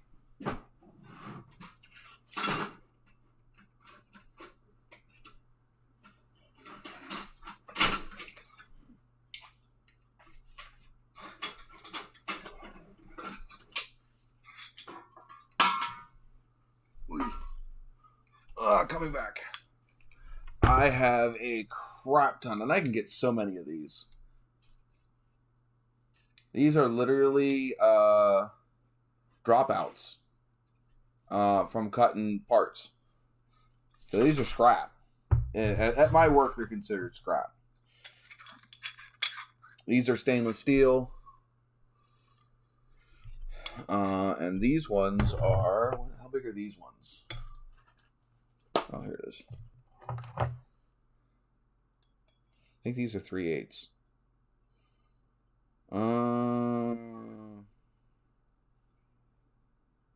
310.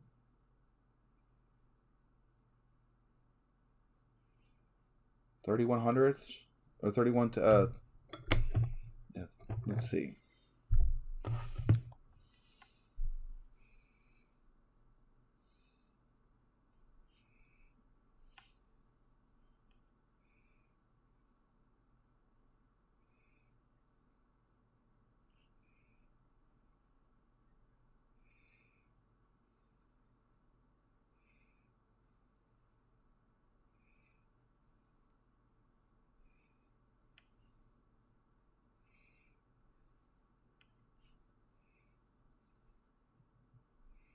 Oh, so many ads. Why so many ads?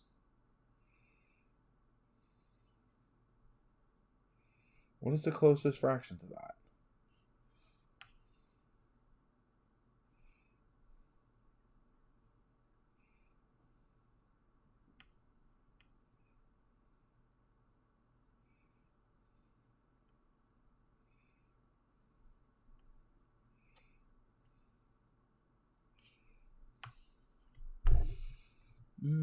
My beard needs to grow back. I feel naked.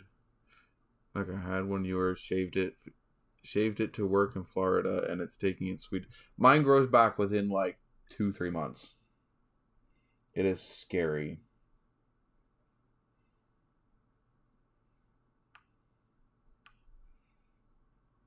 All right, so 5/16.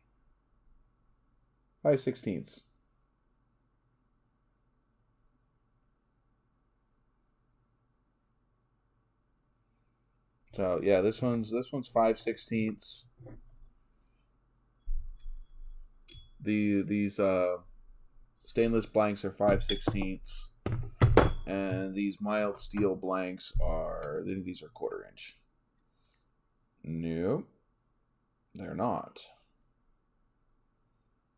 1.85.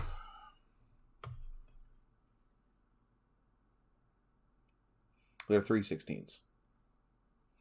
So the stainless steel, the mild steel blanks I have are 3/16. I have a couple other ones. And then the stainless steel blanks are 5/16. I'm just gonna put these on the floor because, yeah, I'm gonna kick them later. I'm gonna regret throwing them on the floor.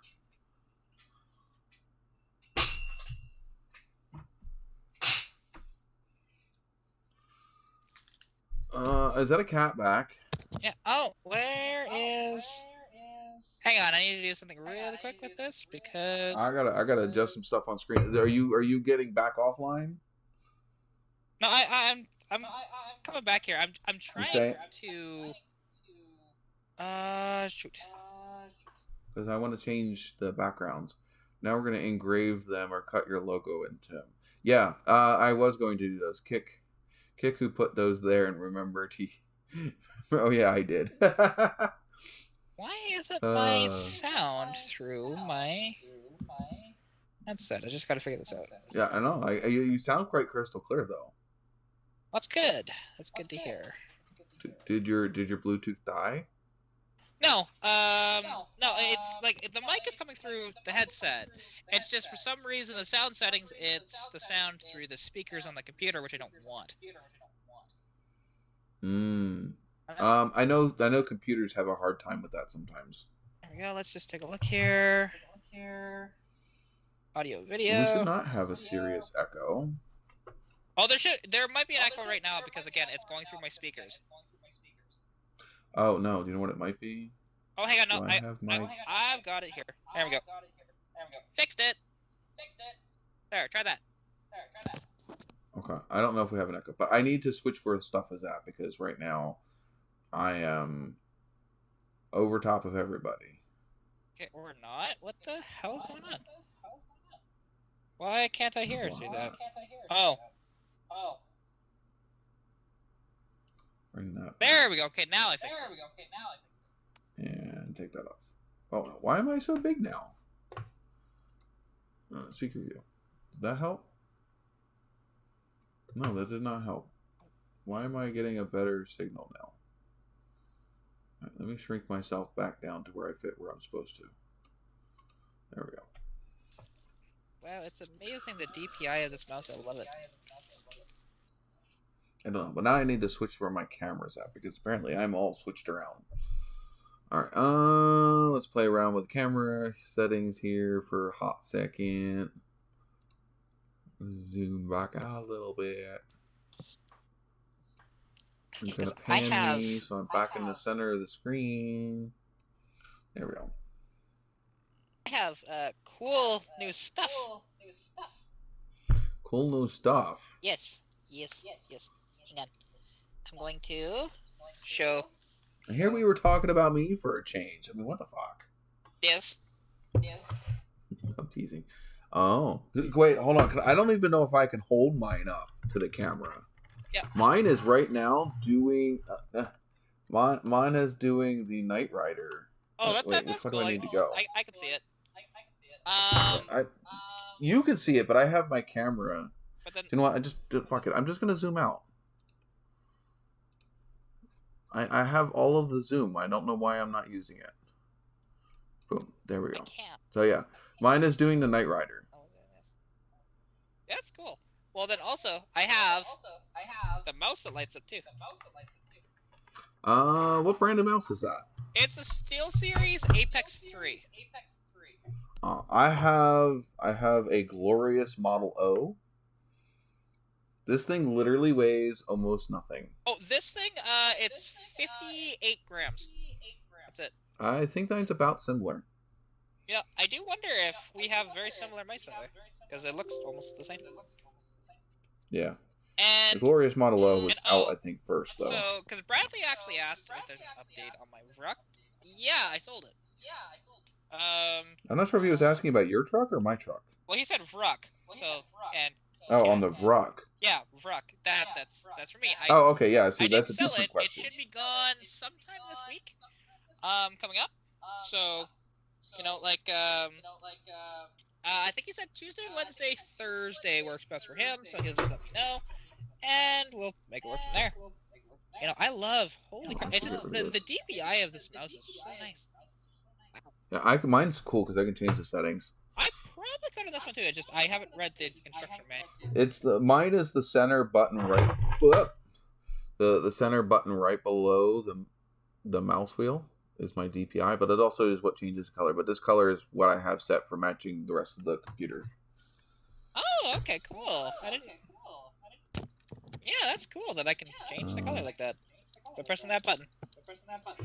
I forget, what is it? This and this? Which one is it? No. There we go. I'm gonna go into the rainbow mode. There we go. I wanted it in the rainbow mode. I mean, there's it blue. Yeah, so we have probably the same mouse actually. Just mine's white, yours is black.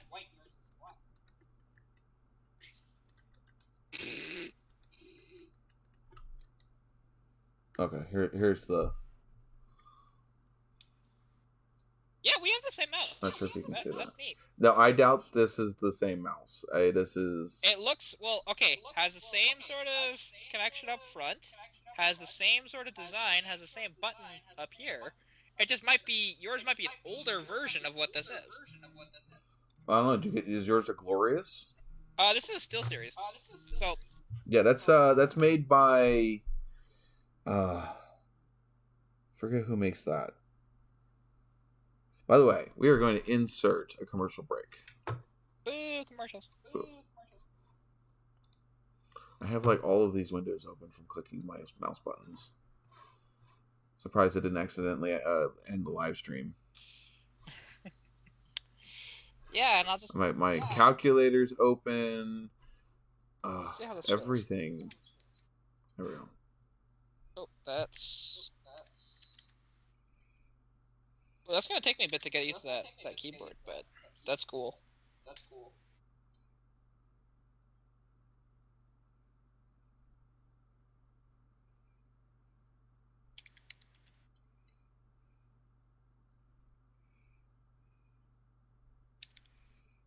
Oh yeah, Yeah, so Bradley, if you're signed into the same account on both your TV and your phone, only one of them is going to get the thing.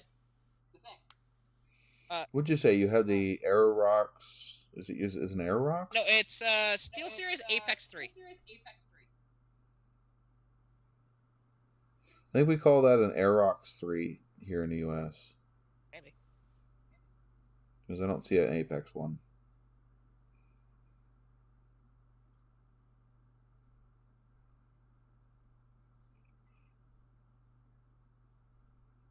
It doesn't tell me who makes their mice. Yours has hexagonal openings, though. It looks like. Where mine are octagonal.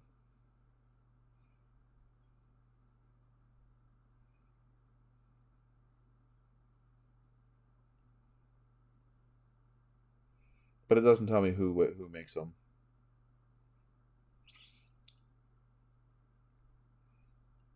But, who cares? Yeah. Oh. Because I think that's 8500 DPI, which isn't holy crap, but it's pretty good. Mine's also an $80 mouse. Well, this was over. So I guess $80 US. That's probably actually similar.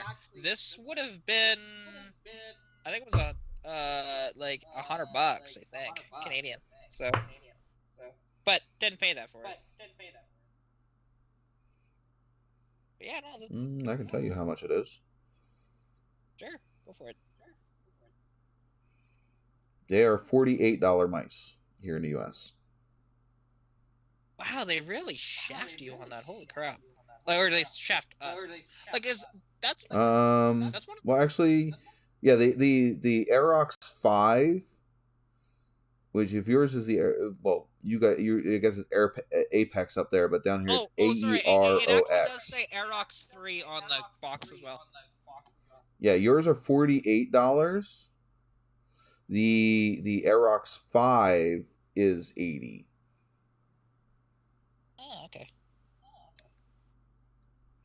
The Aerox 5 with 9 programmable buttons why is that one 122 versus the other one is only 80? Oh, that one's wired. This one's probably wireless. Oh, okay, that's the wireless one. The wireless one is 122. Yeah, see, and when my dad bought these, he thought they were wireless, and I didn't really take too close a look. The listings didn't really say much on these at the auction. So, but honestly... Yeah, your wired, the wired one is, the wired 3 is $48.99. Yeah, and that just goes to show you, here in Canada, how much they shaft us on that sort of thing, because, just with... you could go look up, my mouse is good, 3-4 years old now. They have some better ones out from Glorious. I'm pretty sure mine is no longer worth $80. Yeah, well, still. It is an original. Actually, it is the second generation Model O. Got me a watch to track steps, heart rate. Yeah, that's what this. No, I don't have it here. It's over here. Though mine is significantly overpriced. This is the Galaxy Watch Pro 5. Don't want to look up how much that one is. Now, granted, again, I did not pay full price for this. I got it in a bundle deal with my phone. Otherwise, I probably wouldn't have bought it. Yeah, that's fair. But yeah, it tracks steps, heart rate, all of that shit.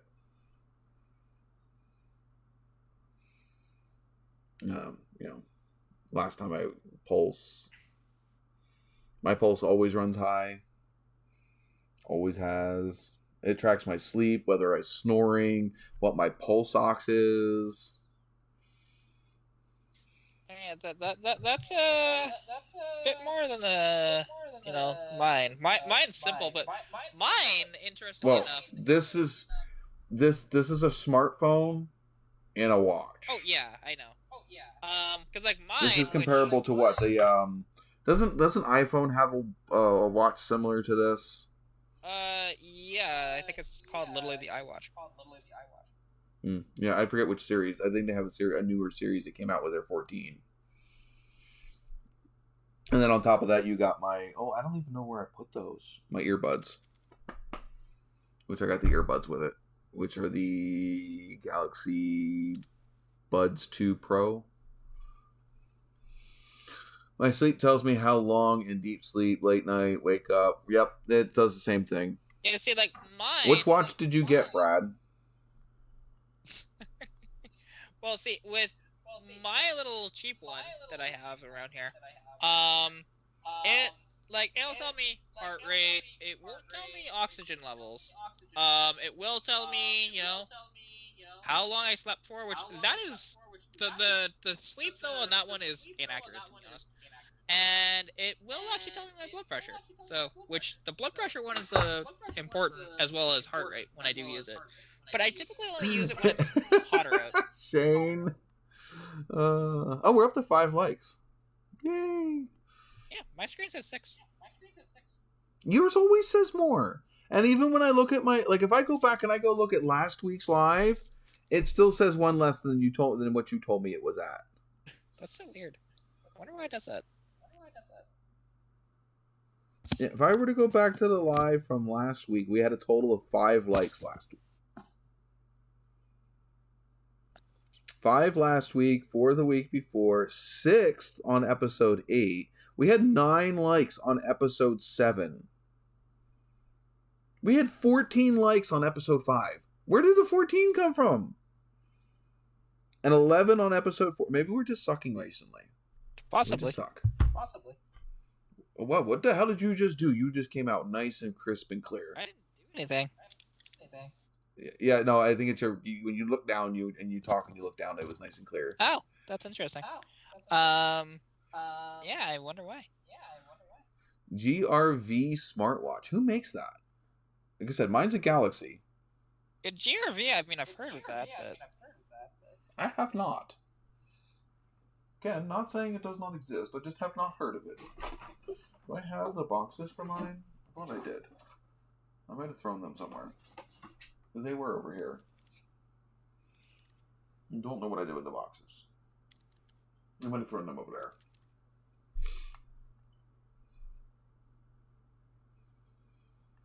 It's a news stream, probably better info than... Oh. Well, that's good. At least the aliens are giving you accurate information. Or so he thinks. Maybe. Mine is warranted underneath Samsung, so no, I'm not out hundreds either. Yeah, I love to play with. Oh wait, no, that wouldn't be that. It'd be probably in here somewhere. Move your mic up a little bit. It's right in my. There, it's right there. No. It's down. Just move it up. It doesn't need to be in front of your mouth. Just up. Yeah, I did move it up. No, that's no different. Never mind. Yeah, I didn't think so. And just one of those things, like if it was like this close, Yeah, just swallow it. You can hear. Swallow the mic, cat. And no, we're not. We're racing Cat for Pinks? I don't know, man. Her Mustang might whoop your ass. It's in a downhill drag, in a downhill race over a cliff. I mean, I will. You know what? If the first race to sink is, to the bottom. If the race is reliability, I'll win that. Yeah, but yours might sink faster to the bottom. No, mine's lighter. Yeah, but it might possibly have more holes in it. No, his would have more holes. Yeah. I have one. Depends on which one can let air out faster. I have one hole in the floor of my car right now. That's it. Which I need to address that because. How are your seals? How are the seals around your doors? The door seals are fine. The window seals aren't. But if the water's that high, then that's fine. Well, obviously, if you're sinking to the bottom, it's gonna be that high. Yeah, we're not doing that. No. When it gets to that point, the air is just gonna go right out the window seals, and then you'll just sink like a stone. Oh my God, Shane! Get your mind out of the gutter. We're talking about a microphone. No dirty implications were meant. Maybe. I put half my SC in the lake. Still good. What's his SC? Oh, Super Coop. He put half his Super Coop in the lake. What did he do? Try to back a boat into the lake? Possibly.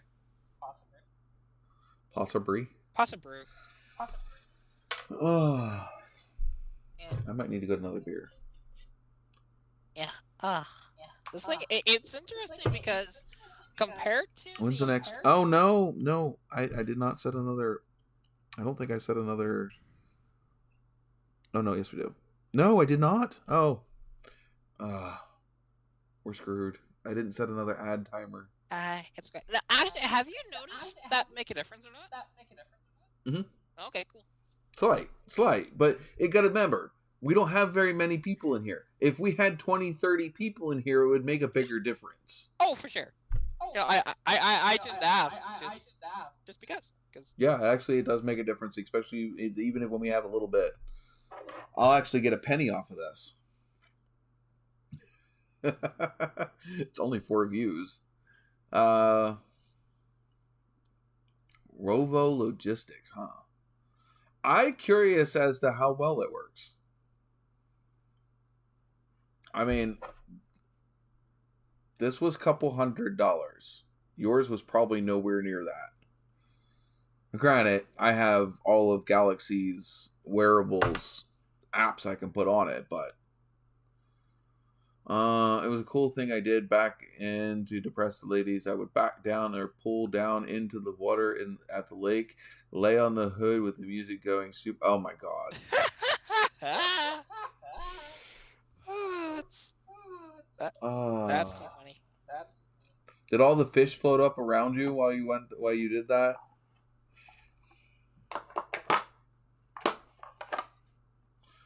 Works for me. Think I spent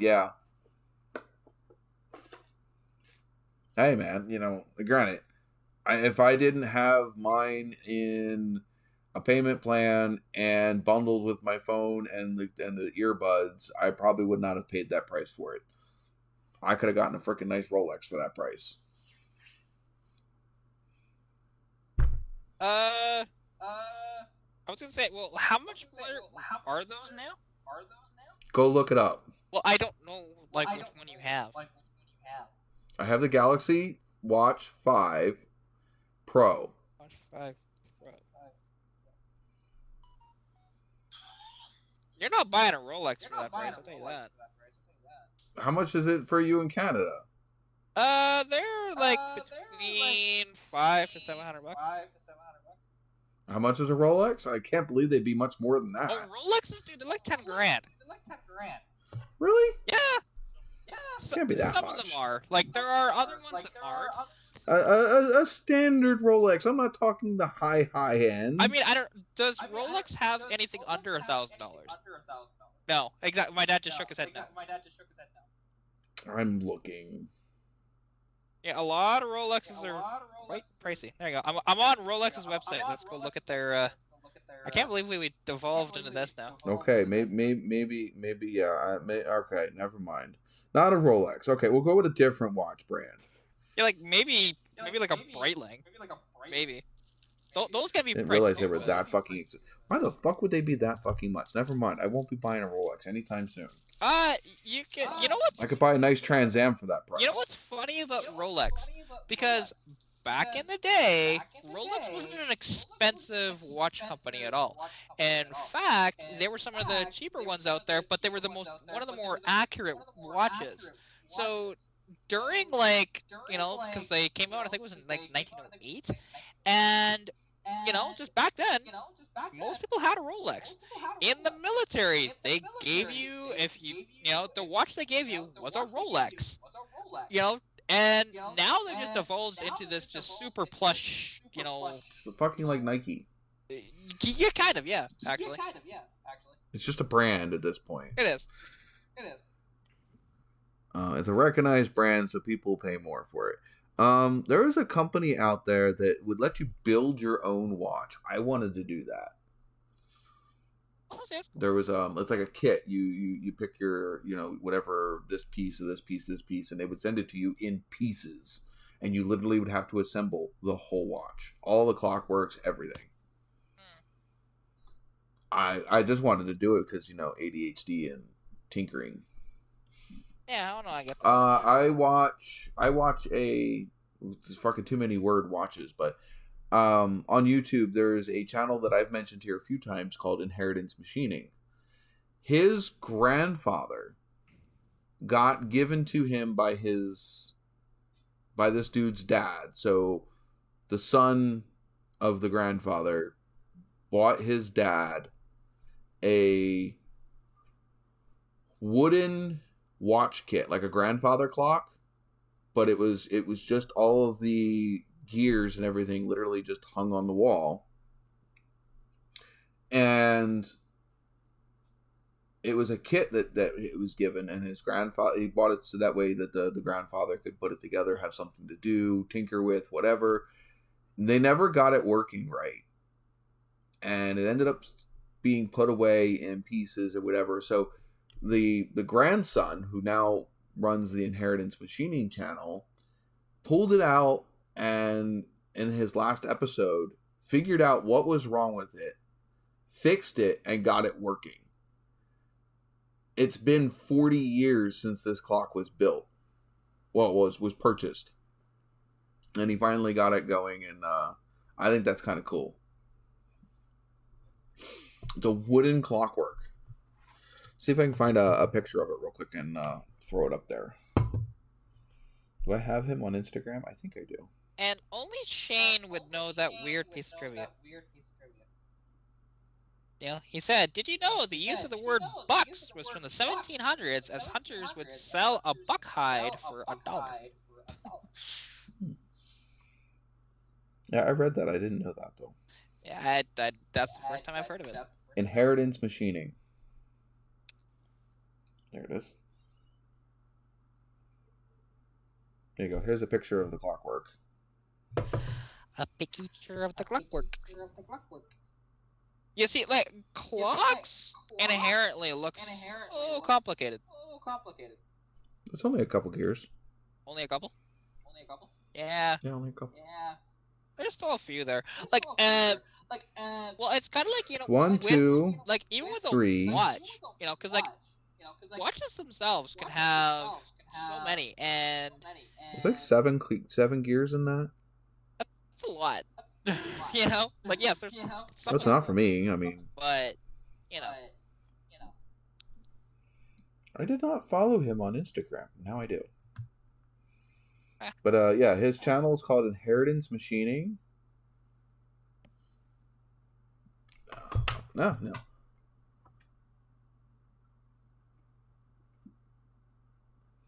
It's freaking awesome, man. He does all kinds of cool shit. But yeah, and he got his machines from his father. Ooh. Sorry, I just decided. And his father worked for Ford. Ooh, that's really cool. So yeah, he's got an old school lathe, an old school mill, drill press, and a surface grinder. And a bunch of sometimes handmade accessories for them. Not including the ones he's handmade on the channel so far. But yeah, no, it's pretty cool. I like that channel.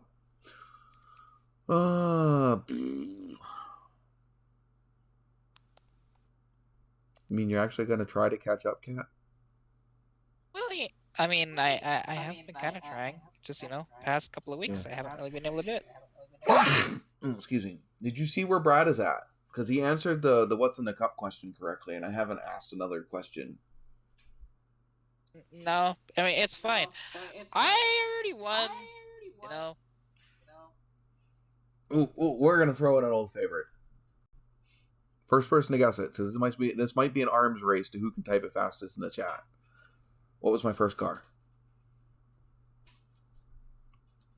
Oh, Yeah. Don't say anything. Type it in the chat. Know, First person that I see, type it in the chat. You did tell me, and I right now my brain's not on that, so it's fine. Somebody else can get the points. It's fine. 1 million points. 1 million points. First person to guess. First car. Unless it was this. I just can't remember. Got to get the year and the year, make, and model. Oh, I don't remember the year. Never mind. Don't have to get the exact like sub model, but it has to be the correct year, the correct make, and the correct general model.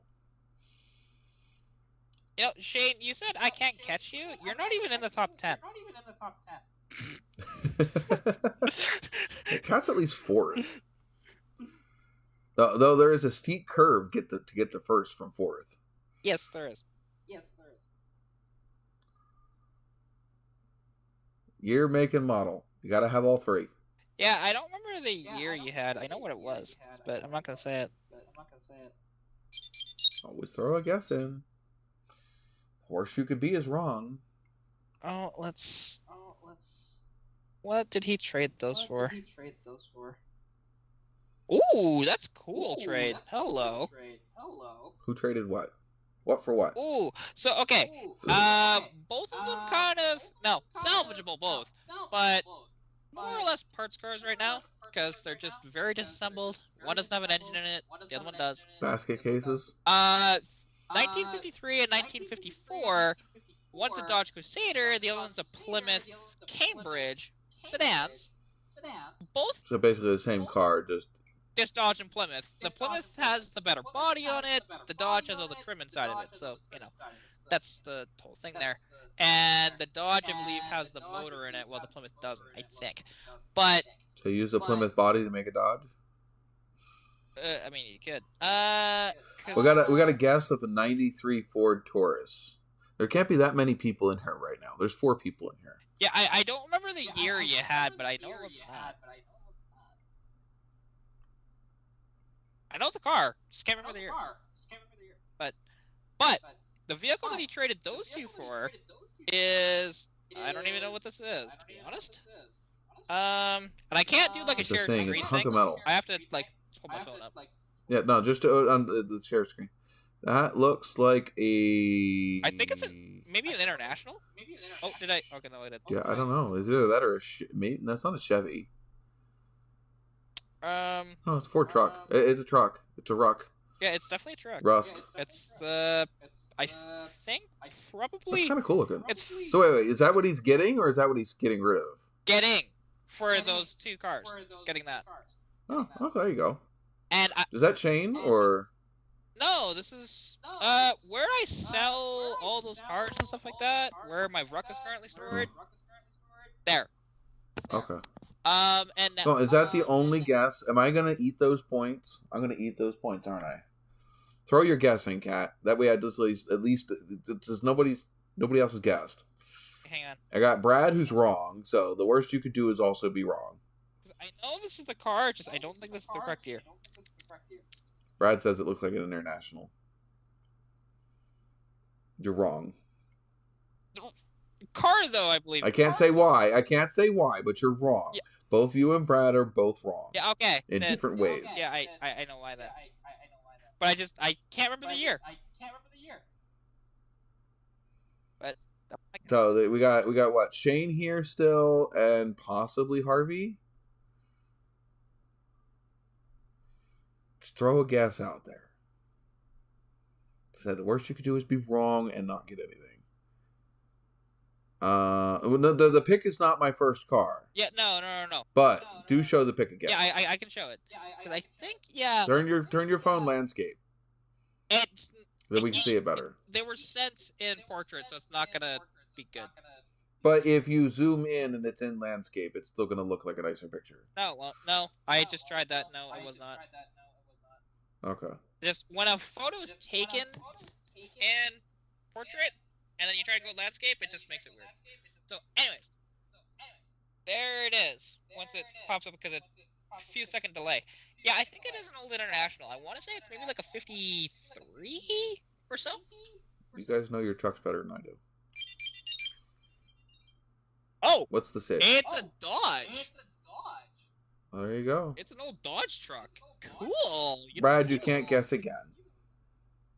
I'm not even going to acknowledge whether that's right or not. You can't guess a second time. If the other two aren't going to guess, it's forfeit.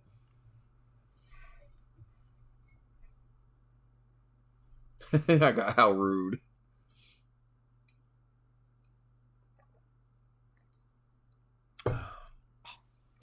Well, it's not guess it till you. It's not keep throwing guesses out there till you're correct. I mean, I don't care how many darts you throw out there. Only the first one counts. That guess was for Harvey. That guess was for Harvey. Well, that depends on if Harvey wants to accept that guess as his own. It's a 45 Ford truck. He just said it was a Dodge. Didn't you just say it was a Dodge? Yeah, it's a Dodge. So it's... Or unless you're saying that mine is a... Yeah, no. You're still saying that the truck that they're picturing is a 46. 45. Because I'm just going to look up, see if I can find... So definitely not a... Well, then type it in there. Tell Brad to guess what Sean's first car is. Okay, it's probably 50s. My guess. Or unless it's like a 48. Let's see. 48.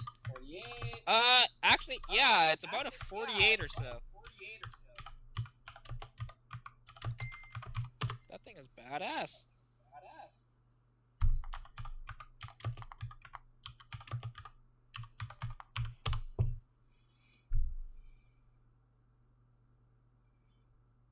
I spelled Harvey wrong. Fail.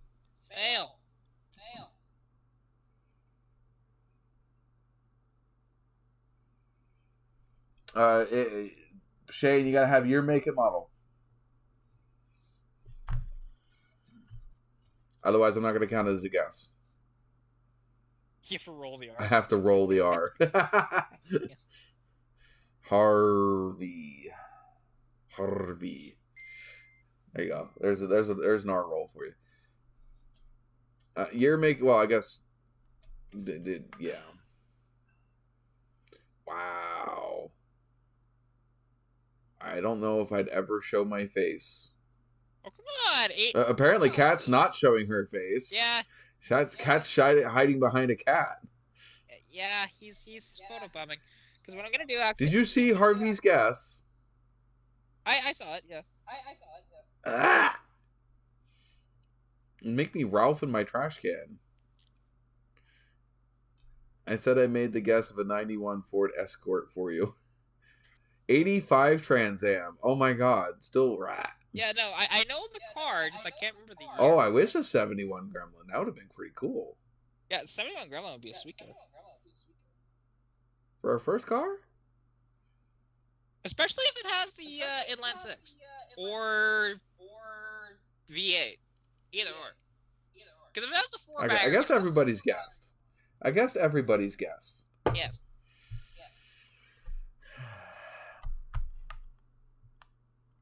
Yeah, and I know, like, because I knew what the car was, just couldn't remember the year. So, you've said it before, but 95, damn it. And it was a 4-door. Yeah, I knew it was an Escort. So. Actually, yeah, Harvey, that could have been a Fargo, that I showed.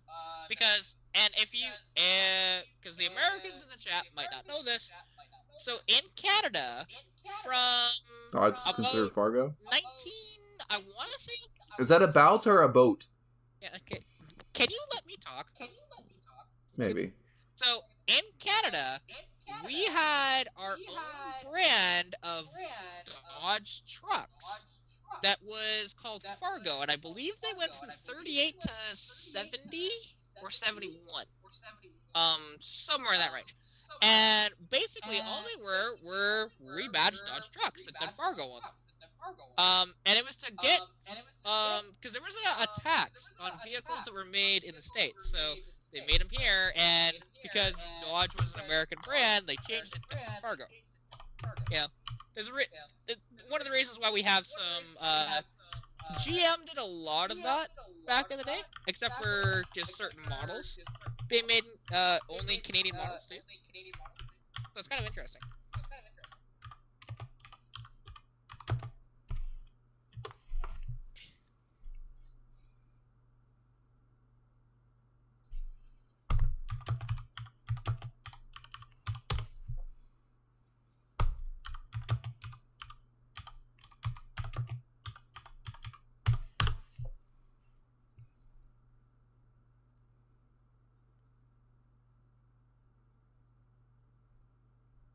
Yeah, that car was really nice looking. There was the only fade on that car was the top of the front and the rear bumper.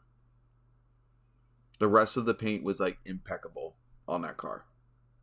And this was only in 2007, 2008, somewhere around there.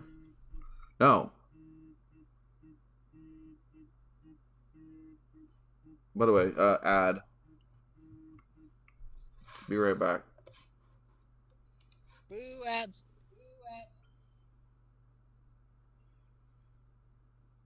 Okay. So yeah, that car, I don't think I have any pictures of it anymore because of my ex's shenanigans. I did have pictures. I might have pictures of them on one of my hard drives that I have sitting here, but I'm not pulling that out. But yeah, it was forest green, gray interior. It was the 1.9 liter. I think it was a 4-speed automatic. I can't remember. Because when you have an automatic, doesn't really matter how many speeds it's got. It's not like you get to shift them. Sure.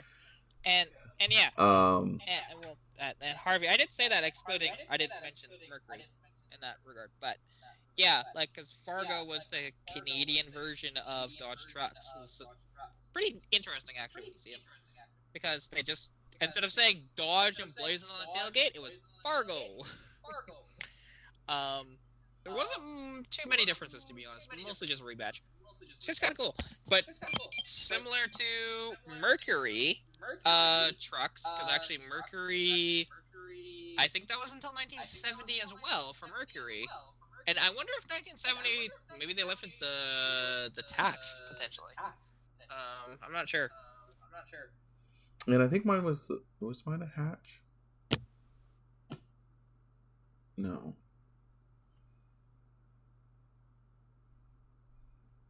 Yeah, that's cool. So, I might get to play with about a 48-ish Fargo truck. I'm excited about that. Probably has a flathead 6 in it, too, more than likely.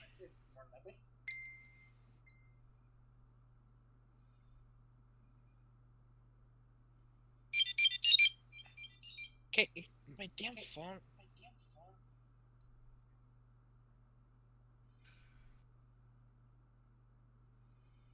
Yeah, the cool thing is mine didn't have the stupid fucking hubcaps either. It was the actual, rims. I don't know if I'm having trouble finding one with the actual rims on it.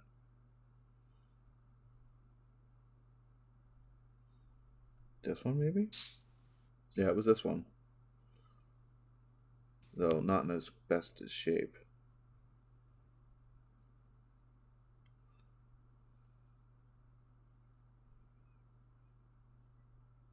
The paint in this one's horrible, but yeah, that's a 2-door. It's not the 4-door.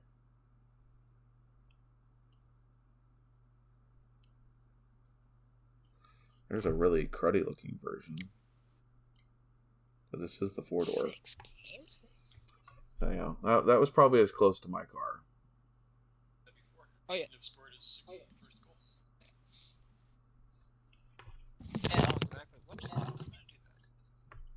Can I make it sideways and make it better?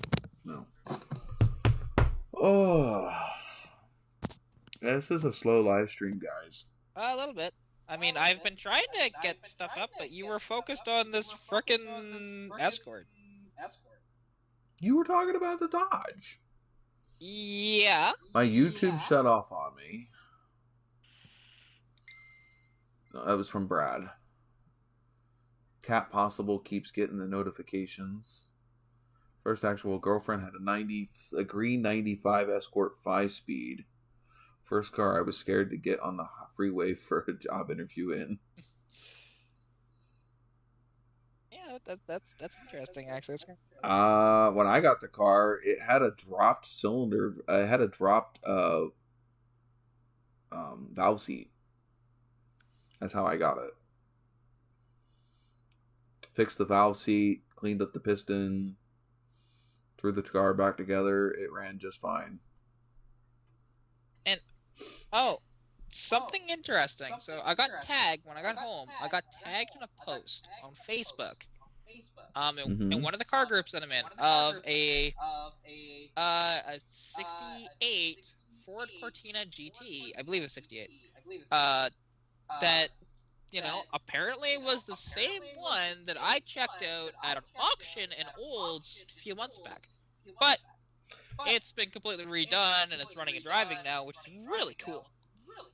And I'm hoping, because track this guy down, because he was actually now I didn't track him down, somebody else did for me. I want to talk to him about it because that's just really cool. Yeah, follow up the car. Exactly. I love to do that whenever I can. If vehicles that I've just seen before that I can do the follow-up on. Resurface? Yeah, well, I mean, I didn't do anything to that car. I just saw it at the auction. That was it. Alright. I think I've seen... Is that the one that was completely gutted at the auction, or is that a different vehicle that I'm thinking of? Different vehicle. Okay. Speaking of which, speaking of weird vehicles at the auction, coming up at that same auction, there's a lot of Neva that's in the auction. But... I have no idea what that is. You don't know what a lot of Neva is? How? Mm-mm. I don't know. Never heard of it. Go look it up. You'll know exactly what it is as soon as you see it. How do you spell it? Neva. Yeah, N-I-V-A. And now I just need to I'm getting Chargers. Lotta not like the car chart. Lotta.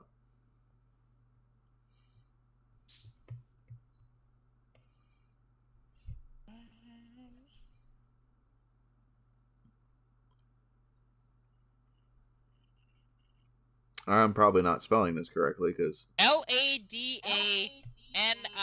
Oh, L-A-D-A. Okay. Have you never heard of Lotta? Wow. I've never heard of Lotta ever. Yeah, he's in the States. Yeah, my dad's even judging you. Judge me all you want. I don't care. Still not finding anything. L-A-D-A-M-E-V-O, right? A. Not one Eva. word. Where? Here, I'll type it in the chat. There. Yeah, no, I've never seen one of those things. How have you never, not even in, like, you watch a lot of, like, old war stuff and whatever else. Russia, those have been, in sort of being made since, like, 1970. I don't watch a lot of Russian movies. No, but, like, shit. Just in movies in general, when the Russians have an off-road vehicle, that's what they're using, unless it's World War II. That's a little different. But anything that's more modern, it's always the Neva.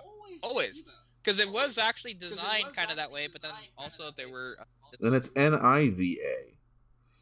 Yeah, the Lotta Neva. It's kind of cool. It's based off of the Fiat 127. Which, when you look at it, just like, oh, yeah, 100%. You know, it's just like, just the Neva was 4x4. And, like, Lotta was actually sold, I'm trying to think when they finally pulled out of North America, like maybe 95 or 96? They still make them. Yeah, they do. They still make the Neva to this day. Albeit, yeah, but still, never ever heard of Lotta or a Neva. That blows my mind. Never heard of either of them. That's surprising. Because even, like, they had basically... Brad, have you ever heard of Lotta Neva? I'm an American... Okay. I am not going to be ashamed of this. I like American muscle cars. That is my specialty. Oh, that's fine. I'm just surprised you have imports. Forget it. Yeah, well, because the one thing is, they were actually sold. Like Ladas were sold here in Canada and the States up until around. It was from. I don't even know if they came. But it is in neither of the categories that I just mentioned. It is not American, and it is not a muscle car. Yeah, but it's also kind of weird, which does kind of like attract most people. Right, like the Niva. I don't like small compacts. I never have. Yeah, but it's the first ever unibody 4x4. What about the Eagle? The Eagle was in the 80s. Okay, I don't know. I know the Eagle. The Niva was 1974, so it wins in that category. I guess.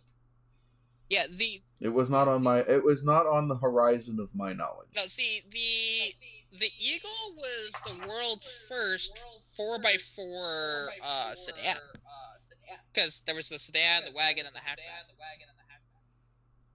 But the hatchback, that was what took that thunder away was the Quattro in '78, and prior to that, like wagons, I think Audi made a wagon that was 4x4 before that, or at least all-wheel drive.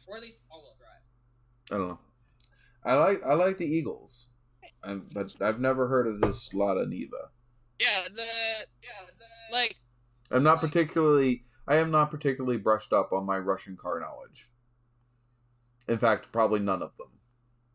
Yeah, well, actually, because and you were somebody that watched Top Gear too. There was actually an episode where they were trying to find a communist bloc car that they liked, right? And the Niva was close. Well, and the thing is I have not watched a lot of Top Gear. I like the episodes I have seen, but I don't. Again, it's a television show, and I have not had access to TV since living at my parents' house.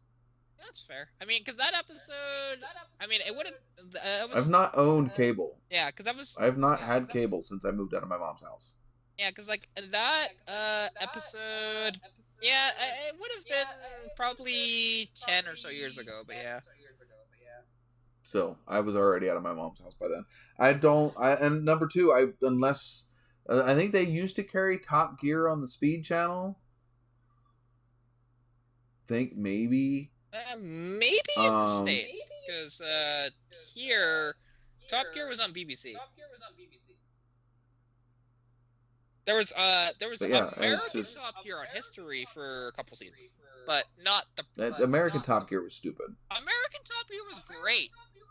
I don't know why people hate on it. It was freaking because it didn't have the whole thing that made Top Gear was the interaction between Hammond and the other co-hosts. That it wasn't about the content that they were actually producing. It was the interaction between the co-hosts. That was what made that show. Well, I mean, to be honest, now I do understand Tanner Faust. I don't know what you're doing, but you sound like you're shooting. You're trying to talk through a freaking tube down the hallway. Yeah, and you know I don't do anything, so trying to say that shit doesn't do anything for me. You know that. It was when you put your hand behind your head. I'm just gonna say that. You were fine until then. Yeah, I mean, like, the one thing is, like, because the old school American Top Gear, I loved it. Because there's a new one now. I've never even watched the new one, but, I did like it. Now, I will admit, Tanner Faust wouldn't have been my choice, for one of the presenters, but, Ferrara and, what is the other one's name? Rutledge Wood. Honestly, those two were fantastic together. It's just, Tanner Faust was the one that didn't really fit. You know, they could have had almost anybody else in that for the third. And I also have a hard time just dealing with TV personalities in general. I mean, it's normally the first seasons tend to be okay, and then producers get in the way. Producers try to exaggerate or to recreate some magic that happened in another season, and it just becomes awkward, forced, and not fun anymore. Oh, see, yeah, that show never really did lose its magic, because, like, the one that's, like, the best episode of that was They were doing this sort of moonshine thing. Having moonshine vehicles. So it was Ferrara. Adam. I want to say his name is Adam, but Adam Ferrara. So he got he was always, whenever they did these challenges, he was always in some big boat of a car, usually a Cadillac, sometimes a Lincoln. But this time he chose it was like a 75 or so Lincoln Sedan DeVille. And the jump, it's on YouTube. You can watch it.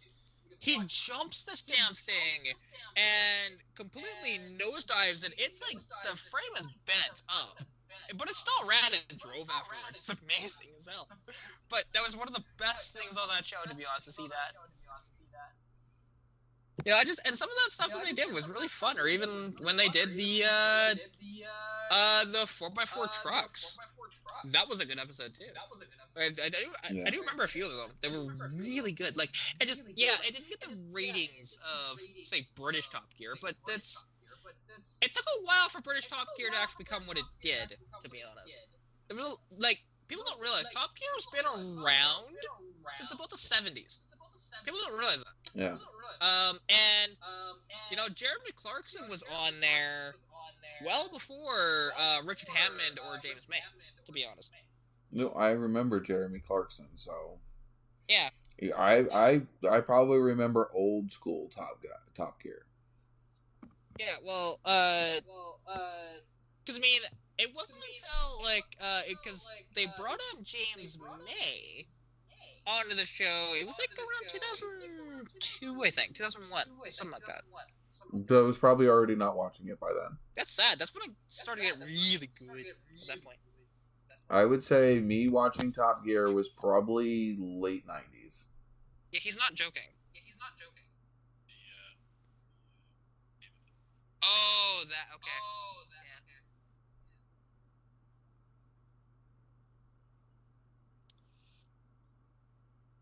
I remember, I have not had cable TV since probably 2008.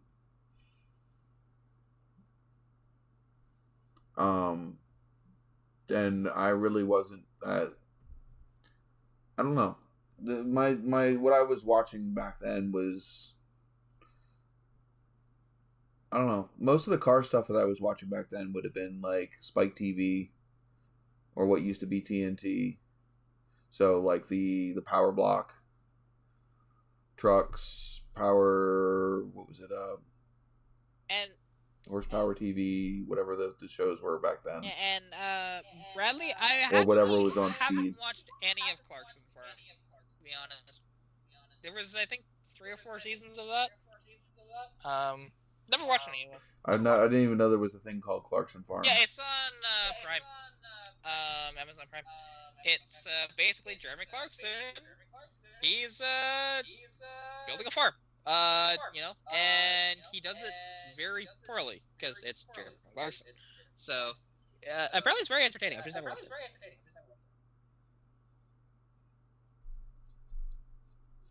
I don't know. Oh, doggo. But yeah, I don't know. It's just one of those things. It still boggles my mind that you didn't know about a lot of that. That boggles my mind. Even just not on my radar. Yeah, but even just not even hearing about it, because no, they're very popular, and even when you watch, if you've seen any dash cam footage of Russia period. Even if I have, I don't know what it is. 9 times out of 10, the vehicles on the road are either a lot of Neva or a lot of Riva, which was their sedan. But again, it doesn't mean I know what they are. Just surprising. I'm watching the dash cam videos just to watch the people do stupid shit. Not because I'm paying attention to what cars are in it. Well, I am watching it for the stupid shit as well, but usually it's with one of those 2 vehicles.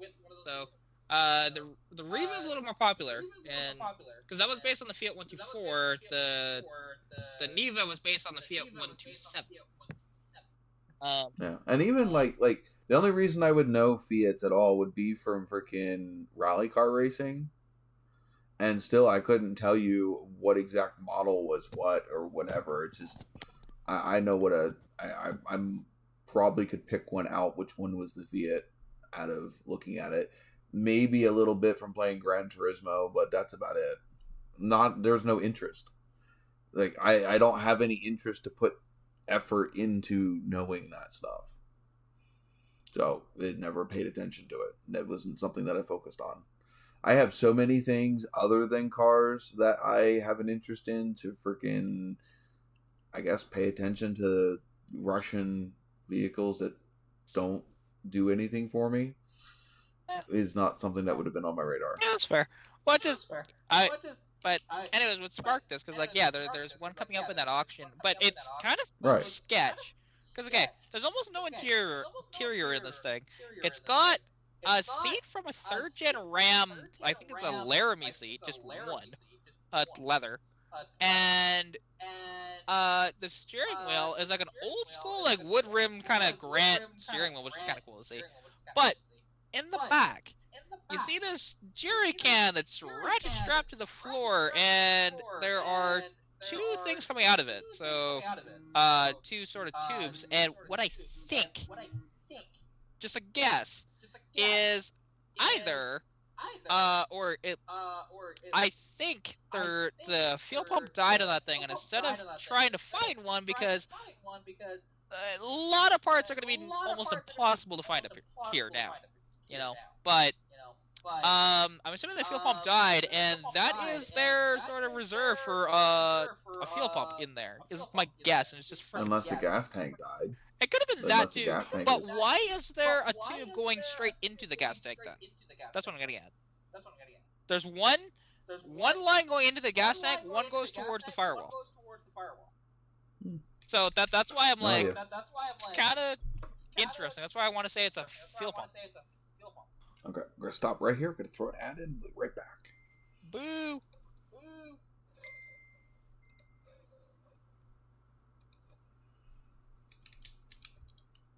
Okay.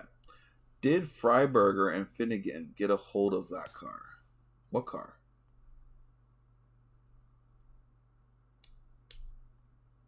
Need more information, Brad.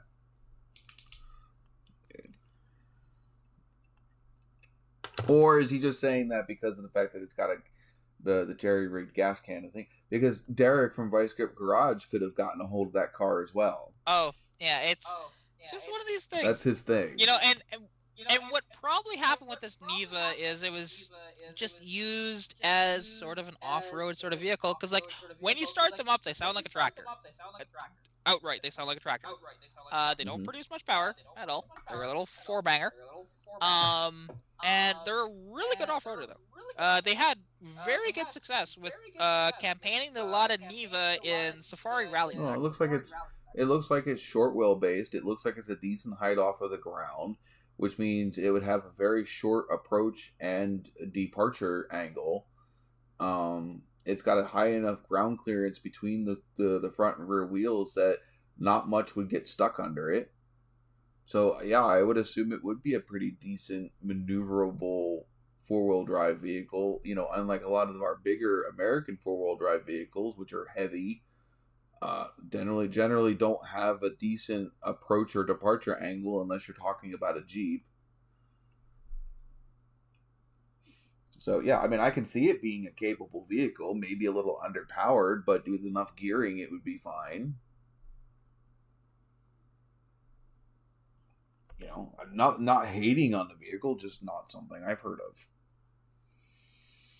Not something I'm necessarily interested in either, but doesn't make it a bad vehicle because I'm not interested in it. Yeah. There's plenty of vehicles that are really nice vehicles that I just don't tickle my fancy. Yeah, well, that's fair. I mean, it's interesting, like, because I mentioned, that they had a really good campaign of them in Safari rallies, but as a civilian car, at least over here, they weren't really reliable. That's the interesting part. And I don't understand how terrible cars can be really good with rallies, when they're modified and stuff like that, but the civilian versions suck. And I never understood that. It's just quite odd, but it's kind of cool. And just seeing it, and it's painted in the typical. Apparently, Chimkin Nugget has found the Jeremy Clarkson video. Well, there you go. Yeah.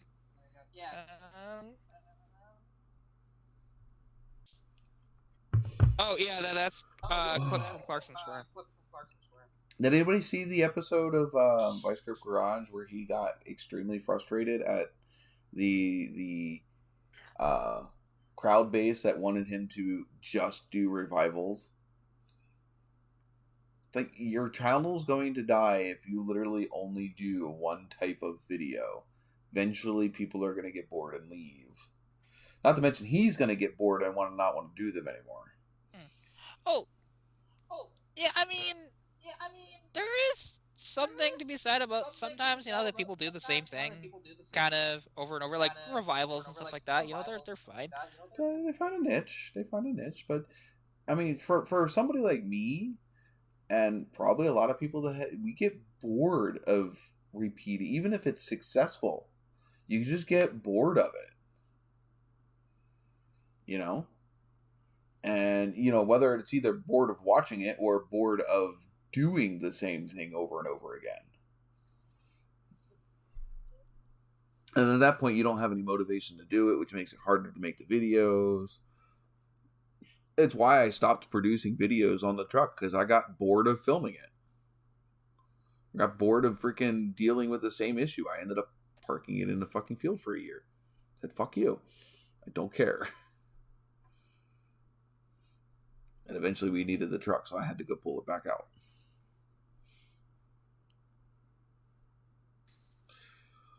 Oh, I don't know. We are down to 2 people. Where'd everybody go? Did we bore everybody to death? Possibly. And actually, I forgot to put the live chat. There we go. But I think it's just Brad and you. It might just be Brad and me. Which, in that case, I think we might end it here shortly. If we don't get anybody else in here. Because I have other things that I could go do. Oh. We had some decent live streams and some crappy live streams lately. I'm still not sure which way which is going. I did mention, I don't know if anybody else has heard from Pilot, but he hasn't been in a live stream in a while. Yeah, I don't talk to him outside of these, so yeah, neither do I. So I messaged Chris to see if he can find out. Yeah, I mean, and that's just one of those things, like there are people that only know them from lives, like nothing else. Yeah. So yeah, hopefully. But as far as I'm concerned, he's in the inner circle of people that have been in the live stream. So if he's gone for a little bit, I'm going to be a little concerned. Yeah, for sure. There's some other people. There's a lot of people that have come and gone. There's who was the guy who had the Mercuries? I'm horrible with names as well, so that doesn't help either. Literally really bad with names. There'll be people that come in the live stream all the time and I just will forget their names. Or they have names that sound too similar to somebody else's. Especially when you use like screen names and people use like the same format and just change like a letter or something. It's like, oh, it's so annoying. Ugh. Unless you're like Bradley Carell or Katarina's Garage, who uses your name. They're easy to tell. Yes, this is true. Yeah. Harvey's does that too. Harvey's has his name as his YouTube channel.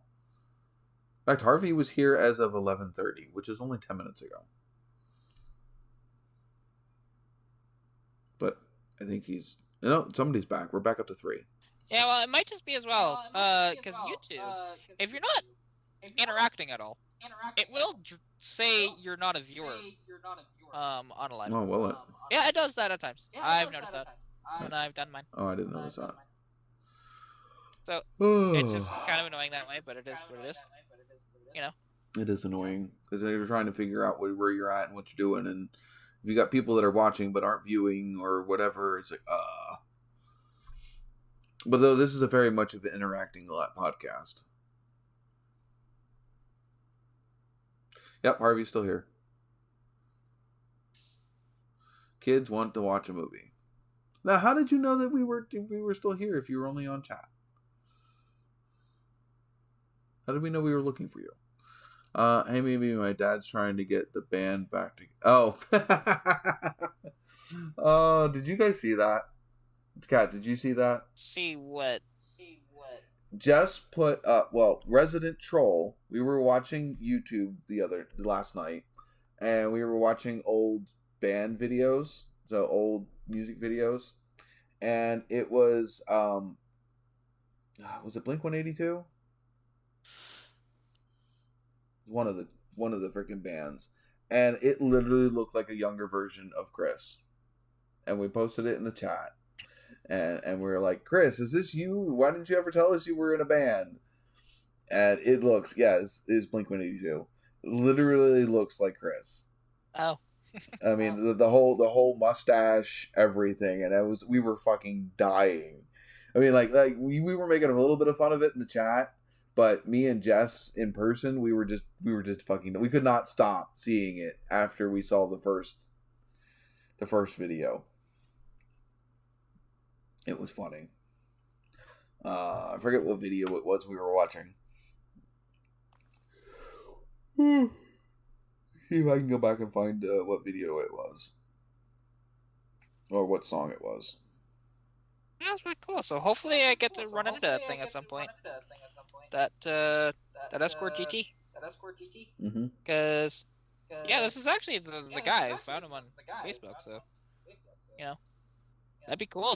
It was Blink-182's First Date. The official video, First Date, was the video that it was. And I'll share it to you, Kat. You can watch it later, and you can tell me if once you see the guy in the yellow shirt, if you don't see, tell me you can't see Chris after me mentioning that it looks like Chris. Okay. Okay, can you lay down? I know I just picked you up over here, but it's because I didn't want you to step on my keyboard. Just lay down. But yeah, it was First Date by Blink-182. Looks exactly like freaking Chris. Then again, do you have seen good pictures of Chris? May have. I might have some. Brad should have some. Brad, you got to post a picture in the live chat of a good picture of your dad, looking like the character from Blink-182. The lead singer. You've got to have pictures of your dad. I'll reshare the Blink-182 screenshot.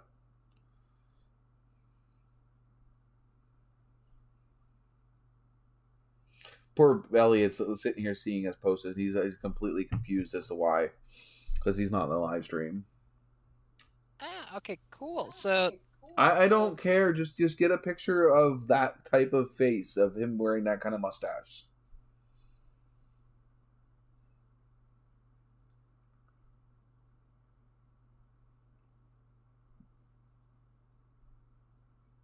Poor Elliot. It's like, why are we sharing these music videos? Something. It's kind of interesting. So the guy that owns this Cortina, turns out he's only 21, and he said this Cortina has been very expensive because all the parts have come from England, which I'm not surprised about that. Just because they weren't sold here for very long. Right. And I just would have been like, I just saw it as like, that's a really cool car. It'd be kind of cool to own, and I was sure parts would have been a nightmare for it, but. And yeah, he's only 21 and he has a TikTok, about just car stuff in general, but also that Cortina. So I'm gonna check that out after the stream. Yeah, I mean, I would. Yeah. 100%, because that was a car I was very interested in, because it was in good shape too. Didn't really have any rust on it for the most part, and didn't know if it ran or not. But do I not have a picture of Chris when he brought the? Yeah. I'm missing pictures out of this album from switching over phones.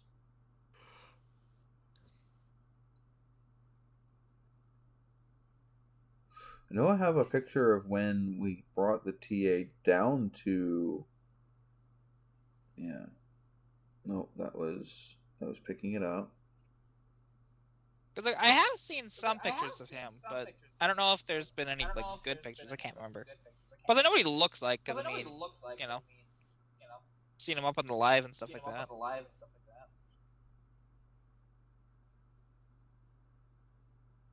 There we go. That should do it. Close enough.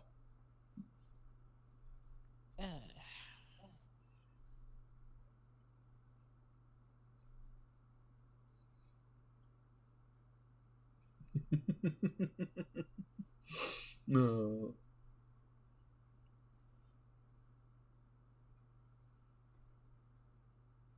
It is. It's a younger version of Chris.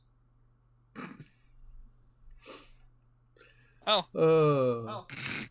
Holy crap. Yeah, like now, if you watch the music video, you can't stop seeing it. That's funny. The only difference is, dude in the music video has a handlebar. He doesn't. Other than that. But you could lose that as you get older. You could change your style a little bit and just not go with the handlebar. You could see Chris wearing a handlebar in the 80s.